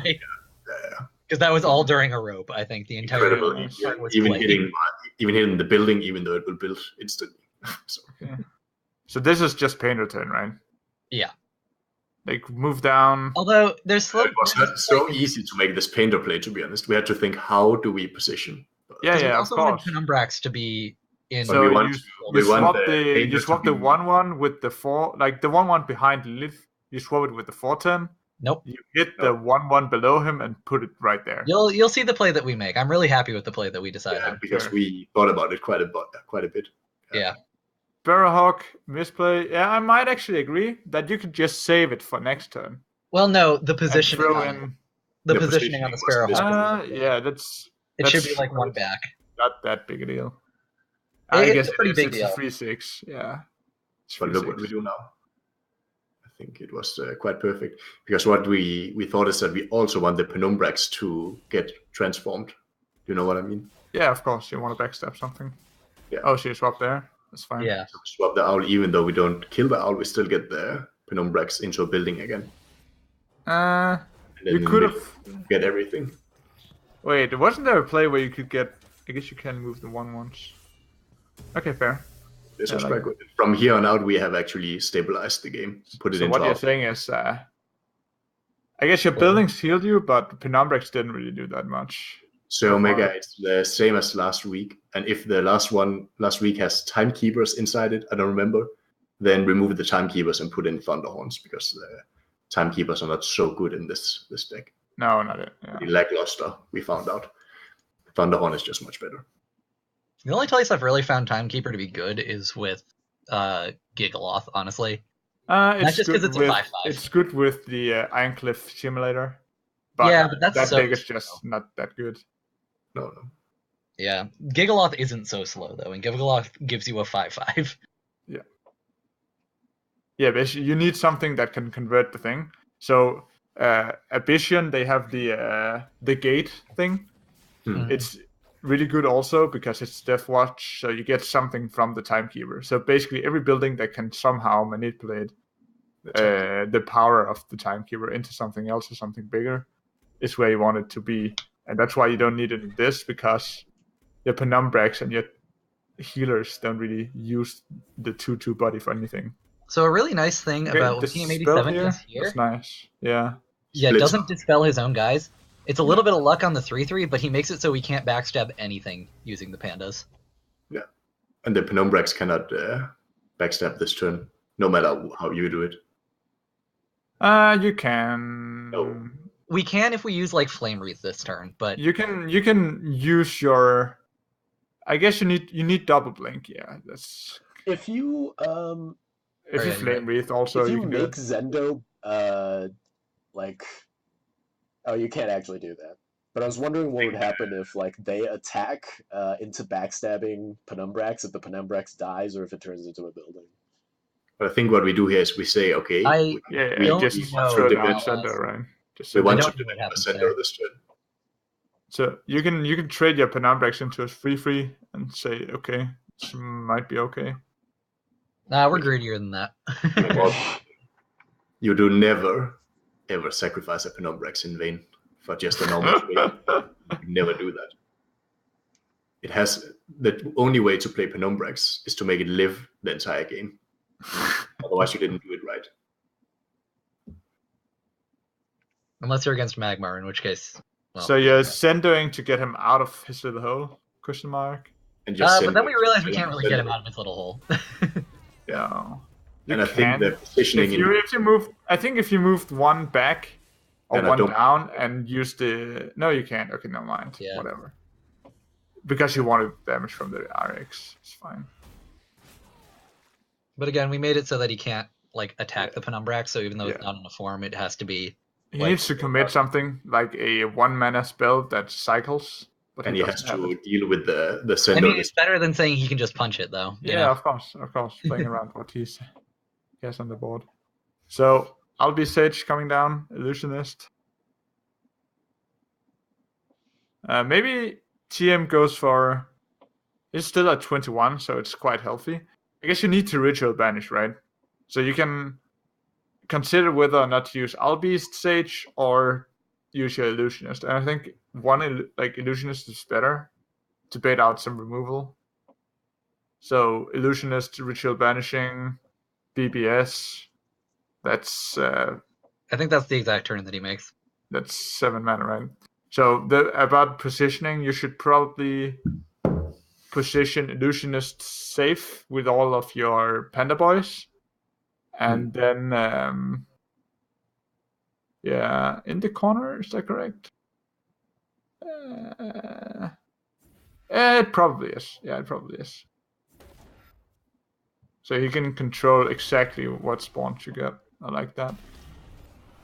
Like creating perfect surround. Yeah, I like it a lot. Nice place. I think he makes a misplay. Yeah, he forgets to. Oh wait, what? Yeah, block the whole deck. He forgets to attack, but also opens it up. And in the VOD, you can see them saying that this is a misplay. Rip. Before we take advantage of the misplay. Yeah, we definitely take advantage of the. Yeah, you can either put painter or just blink. Yeah. But I think here we also considered how do we want to actually blink it, and where do we want to start putting it down, and so on. Yeah, it's not easy because you want that spot multiple times, exactly that one spot. I guess you move it into the center spot and then one up, and then you just hit the wolf. I guess. Yeah, exactly. I think we move it, blink it in the one down, and then we move up to kill the prismatic illusionist. We think about going up. And then we put it 1 down here, and go 2 up ourselves. Oh yeah, you save 1 point of damage. Yeah. Putting it here means that you have a 1/1 that you can Penumbra X, right? And but you also reactivate your Penumbra X. We clear the Pando in the bottom, which is also nice. And then we backstab a 1/1 Wraith. Yeah, that's the 1/1. Just to make it into a building. That Penumbra X. I think you could have made a play, I think, where you traded your 3/1 and then got a Pando behind him killed, right? Maybe that's not possible. Though. No, but yeah, it could have been nice to backstab with the Penumbra X for 5 damage. But it might not have been possible, and still thinking about that. It wasn't possible because the Panda was there. Not if we wanted to clear the rest of the stuff. No, yeah, but then... It doesn't also matter. As long as we had like the option to make Penumbra X into a building, that was the priority. 5 damage. The value of Penumbra X is really not that much the value itself, but rather what he makes. The fact that it's there. You need 87 position around it, right? You have to consider it constantly, especially with Blink. So now if you want to play your Owl and Defying guy, then you need to position them in such a way that you cannot get them backstabbed. So. Because they both die. So maybe this is just illusionist Alturn. I think TM has the same idea as you. But I kind of want to refill my hand with spells for next turn. So I think actually I would rather see illusionist. What is the dragon thing called? Trinity Wing. Okay, so I think I would rather Trinity Wing BBS. Yeah, illusionist Trinity Wing and BBS. I think I like that more actually.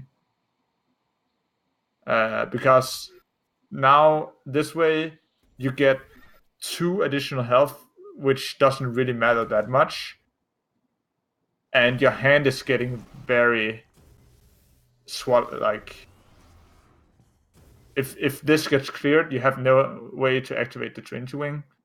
I guess what they're saying is that if you don't have all the options for next turn, so yeah. I guess what they're saying is if we can't clear this, then they're going to take over the game in a turn. We have 3 cards in hand. Will we be able to? And every single one of the cards in your hand is an out. Yes. That is because we have chosen to not replace any Eternity Painters this entire time. But you have a dragon on the board, right? And you have Blink. So even if you don't have the hard out with Penumbra X, you still have a lot of teleporting fat guys, right? So yeah. I guess you just backstab, teleport the Flame Wreath through, walk through, and then play Panda above. Yeah.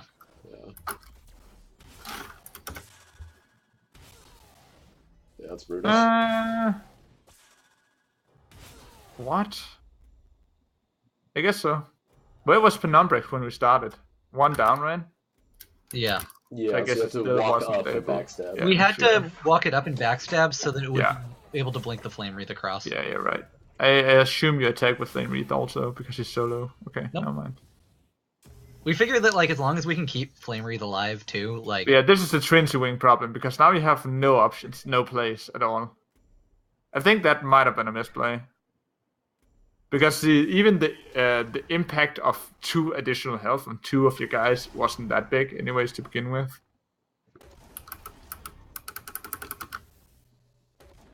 Penumbrax always living to the end. Yeah.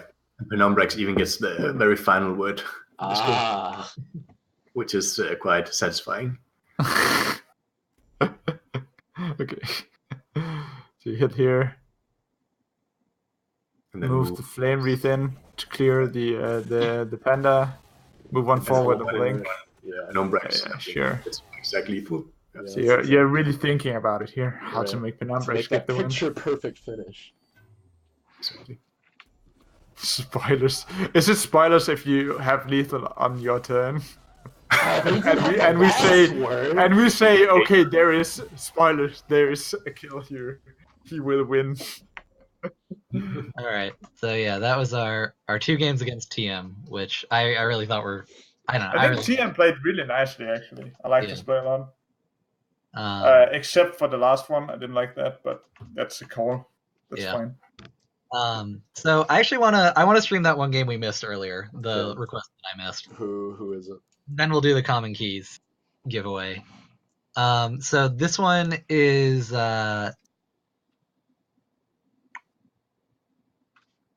between, I think, where is it? Blah blah blah. So Niclaren versus Starkly. Okay.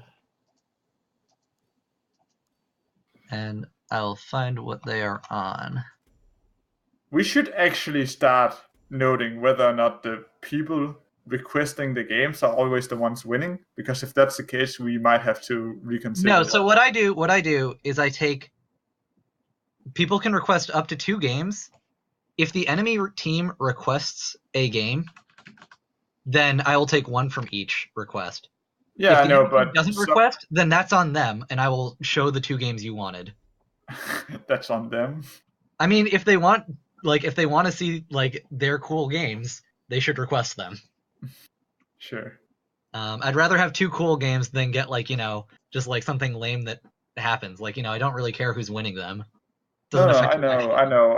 I'm just saying that some people might have a tendency to request games they win, even if those games aren't that cool.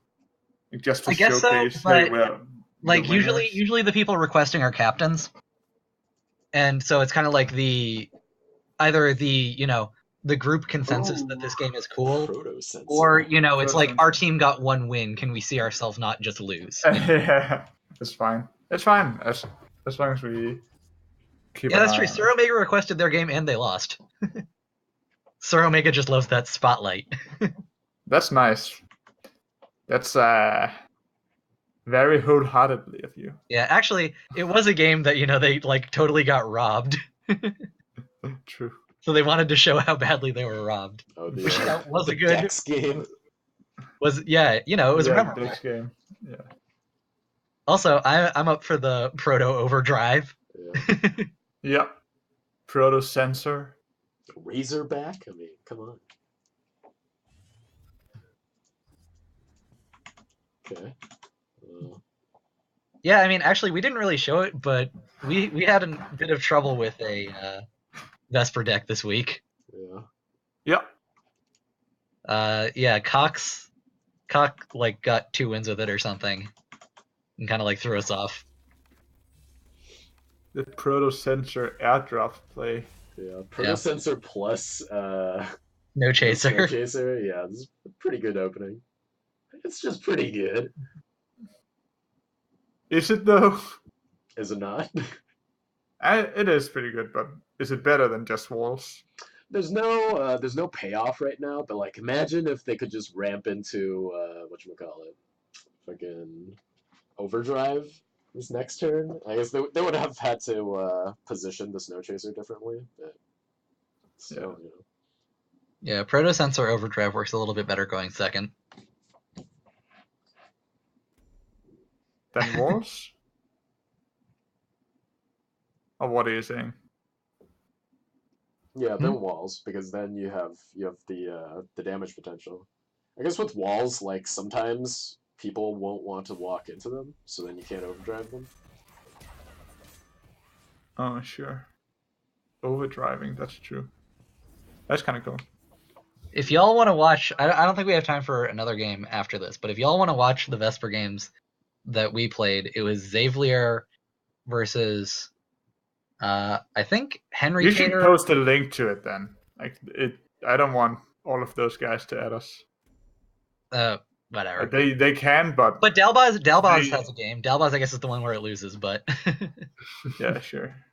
I don't know if you want to like throw it up in a VOD or something, or they could just No, not a VOD. That's not what I'm saying. Just link the replay. No. I don't know. You can do that. It's your game. I don't know if I can actually link it. Oh man, that's effort though. Yeah, but it's effort I can't put in unless you want to give me your password. Oh man. Damn it. Just forget or said anything, chat. Already forgotten. Starkly is Starkly in chat right now? No, both Starkly or no, McLaren is playing in the Popper tournament. I don't know about Starkly. Okay. Maybe Starkly is here.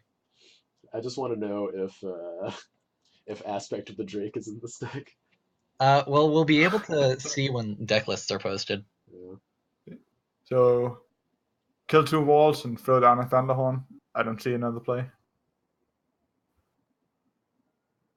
Yeah, that's just about. Where do you throw down the Thunderhorn though? I think it's bottom right. Yeah, it's behind you is. Behind you means it can take 4 damage. Not if you. Oh yeah, because you have to hit a wall. Oh, never mind. McLaren is here. Oh, okay. Well, you don't have to spoil this one for us. And with you don't have to, it means don't do it. I mean, if they want to say something about this game, they can. It's their game. It's their game, Monk. No, it's the viewer's game to watch. Shit, dude. You guys, you don't understand. Okay, actually, this is not an easy decision playing into BBS. But at the same time... Yeah, but you have to save the 1-3. That's what I'm saying, yeah. It's not easy to... Well, you have to save the 1-3. Also, this means that even with the Warbird, they can't actually kill it, because in this position, it always chains. Never mind. Yep. Never mind. Always lucky. Well, guys, I gotta run now, because I have an appointment. But thanks for the stream, and see you next Sunday. It was nice to join this time. Bye, Grimy. Yeah, Grimes. Grimes gotta go.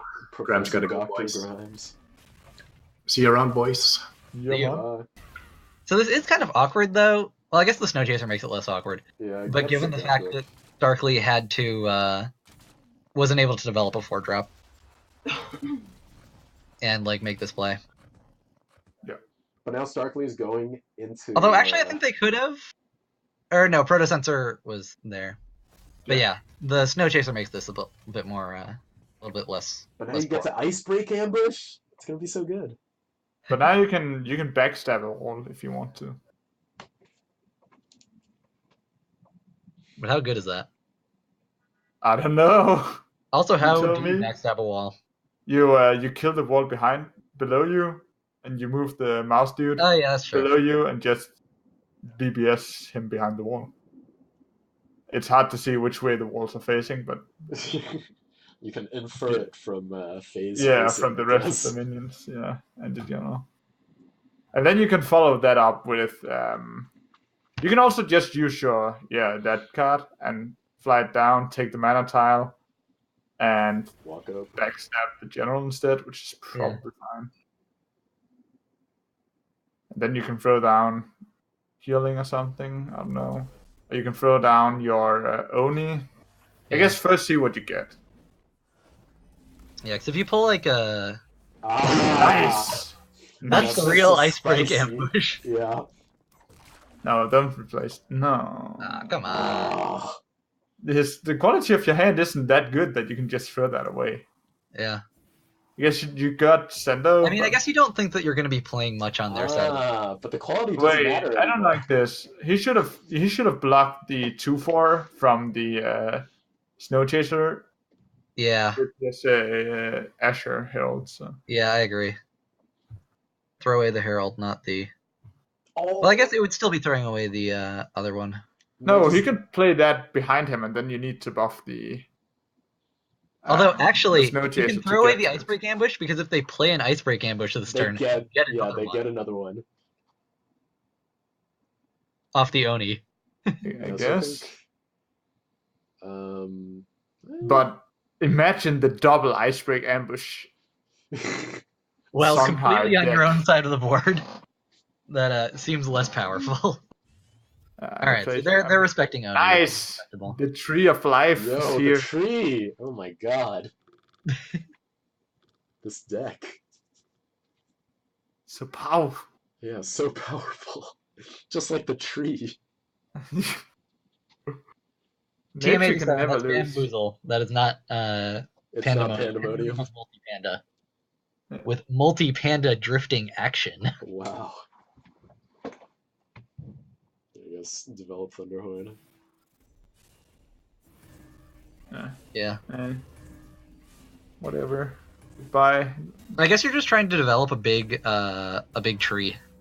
A big Yep. tree turn. Yeah, no You're getting minion respect for Mizuchi. Although I think that I'd like to play the Snow Chaser above the General, so it doesn't just die to the Azure Herald. Wait, is this a play free card from your hand turn and fill it up? You can Yeah, you just can kill the Thunderhorn. yeah, kill the Thunderhorn, get a full hand, and then swap the 2/1 away. Swap the 2/1 with the With Sentinel. The 1/4 or the, Yeah, that's actually a really good Sentinel. turn. Yeah. With Because the you Sentinel. clear the Snow Chaser, you clear the wall, you clear the Thunder. Yeah, and you can set up for mana next turn with your remaining Asher Herald that has 2 Yeah, health. and you got like a triggers. Zendo Yeah, as one of the pretty cards in your hand. sweet. So he's doing something, but not quite that. Looks like he's Okay, what? Why though? So that you can hit it with. But he still hit it with. But then he gets it on the... yeah. Certainly Nah, not. I think I like I think I like swapping the Sentinel. Yeah. He's playing the same cards, but just not getting all of the value he could from it. Yeah. Not setting up the mana tile either. Yo, Icebreak redrawing ambush. the Icebreak. Oh man. Ice rigged ambush.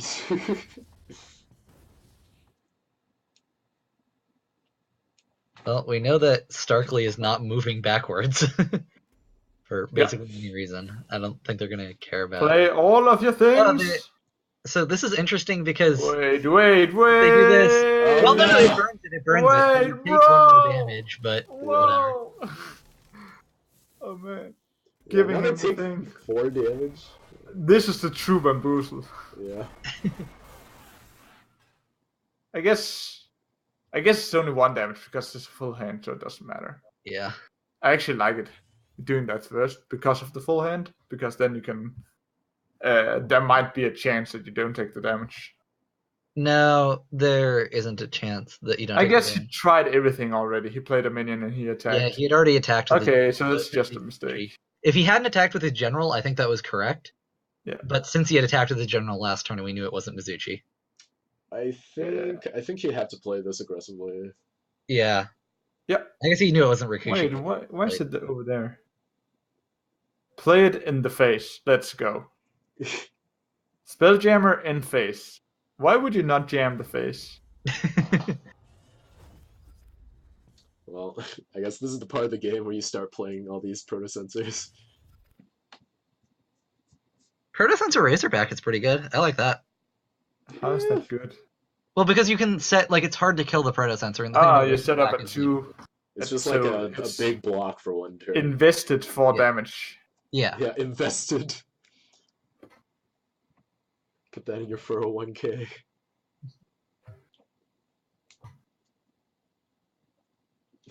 Throw jam on his face.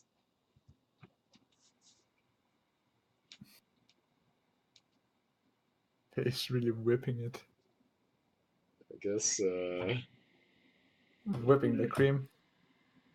Okay, so this turn you can You do just like some. Zendo in face I and think this is Sendo. fuck off. Sendo's is if I think you. Is it too risky not to have him hit the Sendo? I'm considering just You could just walk playing down Sendo one and then making him Zendo hit. down. Yeah, and making him hit you. 'Cause then I kind of like straight making up it win the Zendo. if I don't Sendo really see many ways in which the Zendo takes survives. 4 damage, but not 6. Yeah, you're right. Yeah, so just throw down. Wait, what? Okay, fine. Does he wanted to Zendo and almost did? Yeah, I guess this this is is a fine more play, tempo. This is more tempo, but the drag. I Just guess gotta it's kill him. 2 minions that you need to deal with. Razorback is actually pretty decent here. Just lets you clear the Thunderhorn with the Hearth Sister. Or the other guy. 5 to face with. Yeah, that's it's a better play. I think you might even double Razorback. Yeah, how No, close to maybe lethal is that? maybe you just Razorback and then play 2 and 1. And set up for the next Razorback next turn.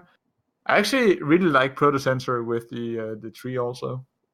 For that one provoke. But does it lose it when it transforms? It does, I think. 7, 14. Ah. So Ebla is really awkward here. Yeah, you don't play Embla. Yeah. It's double race now that you replace that card. Right? Gotta be. Is that the double Razorback or Razorback plus Snow Chaser? But that's like Razorback is just a bigger body, even if the minion doesn't do much power wise. I think you want to invest in bigger butts. That's I should say. only 16 damage. Okay, so he's going for Snow Chaser 3. Wait, why? Okay, so he's moving 1 up, I guess. What? What? That's Okay, that's No, that's just a giant mistake. yeah. Oh, I feel like man. yeah, that's probably a rope. you meant to just move. I feel like Starkly meant to move 1 up, or Yeah. should have moved 1 up, Yeah, and then definitely. prevented that big chain. Yeah. The IQ. Yeah, or they were just going for that double provoke. Yes, the double provoke is worth more than 4 HP on the big dude. People do bring up a good point, though. The team is misplay display, Oh yeah. so Gotta live up to your name. yeah, it does look like he changed his mind partway through, and so it was probably a rope play. Yeah. Classic. Classical roping. Rope Oh, do you get to go for the double, the juxt 2 flame reads? Ah. Well, that's so pointless, though. I mean, I think it's lethal is the thing. Yeah. It is, and it's a nice spot of lethal, I think. Yeah.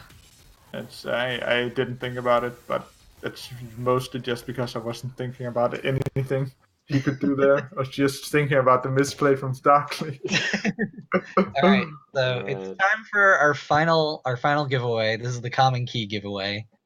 So everybody's eligible once again. So start typing, folks, if you want that common key, which can get you aesthetic things. Like TM87's ability to think.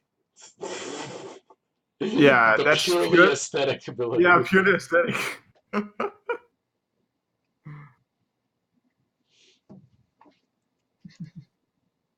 Yeah, who here likes things and stuff?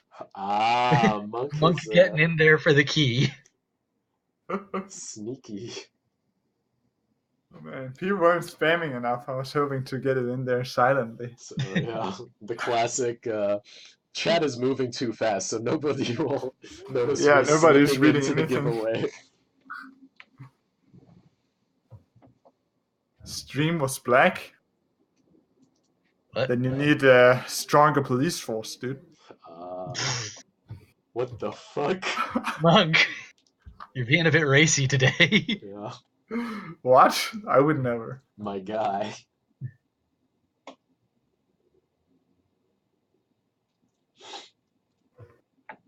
Grimes had to leave. Yeah. Yeah. All right, so I'm gonna roll this key. Yeah, racist and homophobic. That's monk business. Yeah, Monk's really hitting all the Wait. buttons today. I can't upload this video. It's bad for my resume. Yeah, come on, Monk. I have to mute that part. You've got to think before you speak. Yeah. All right, well, I'm gonna roll. Come on, my guy.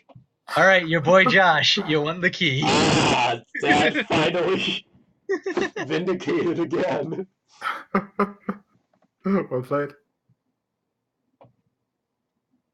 Rigged indeed. Wasn't rigged enough though. Yeah, that's like tier 3 rigging.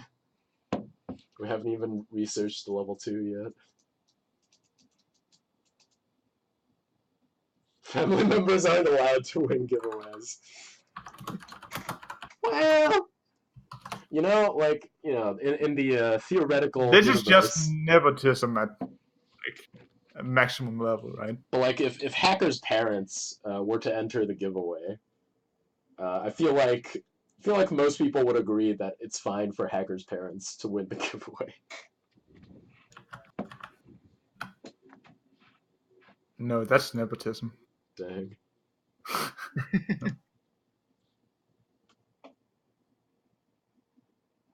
All right. Well, So, Josh, here, I gotta give Josh the key,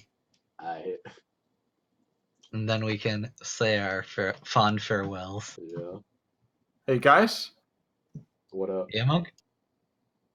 I got 2 fucking spirit orbs from watching my own stream. Well, it's because it's not your own stream. You're just a part of Meltdowntown. Yeah. Meltdowntown's account is being run on Meltdowntown duelyst account. Good shit, man. Yep. It's like Which- you got those. Oh, old double legendary! Ah. Oh, that Kriegon and that Lady Luck, man. Bye, Jim. Yeah. Bye, everybody. Thanks for watching this week. Yeah. Yeah. We'll see you again next time. With possibly less memes. I don't know. We'll see. Wait, yeah, we've got should a I real, post a game real fun that to play you next talked week. about? What? Not that this week wasn't real, but Yeah. These are yeah, all Wait, real who was- games. Disciples are the reigning champs. Which Every- one was it that we played that was that we want to share? Was that against Saliber? Or silver or whatever. Xavier, yeah. Saliver? Deliver. Zaliver. I don't know if that game is so Yo, I interesting, got a common key from watching our stream. but whatever. God. Here you can have a thing. Okay. Well, thanks for coming by, guys. People in general. Yeah. don't be homophobic, man. That's not homophobic. No, that's sexist. sexist. Yeah. Yeah, that's true. You have to learn these words. Man. Yeah, we got it. Next week will be educating monk business. Yeah, we have to educate monk business so that So I can be inappropriate, but at the correct things. I mean, So I know what kind of Tasteful nudes. it's, Educate monk on tasteful nudes. Oh man, you can educate me with all of your tasteful nudes if you're a hot girl. Just saying. damn. Well, I am a hot white girl. Remember Oh, earlier? shit. Yeah, that's true. Yeah.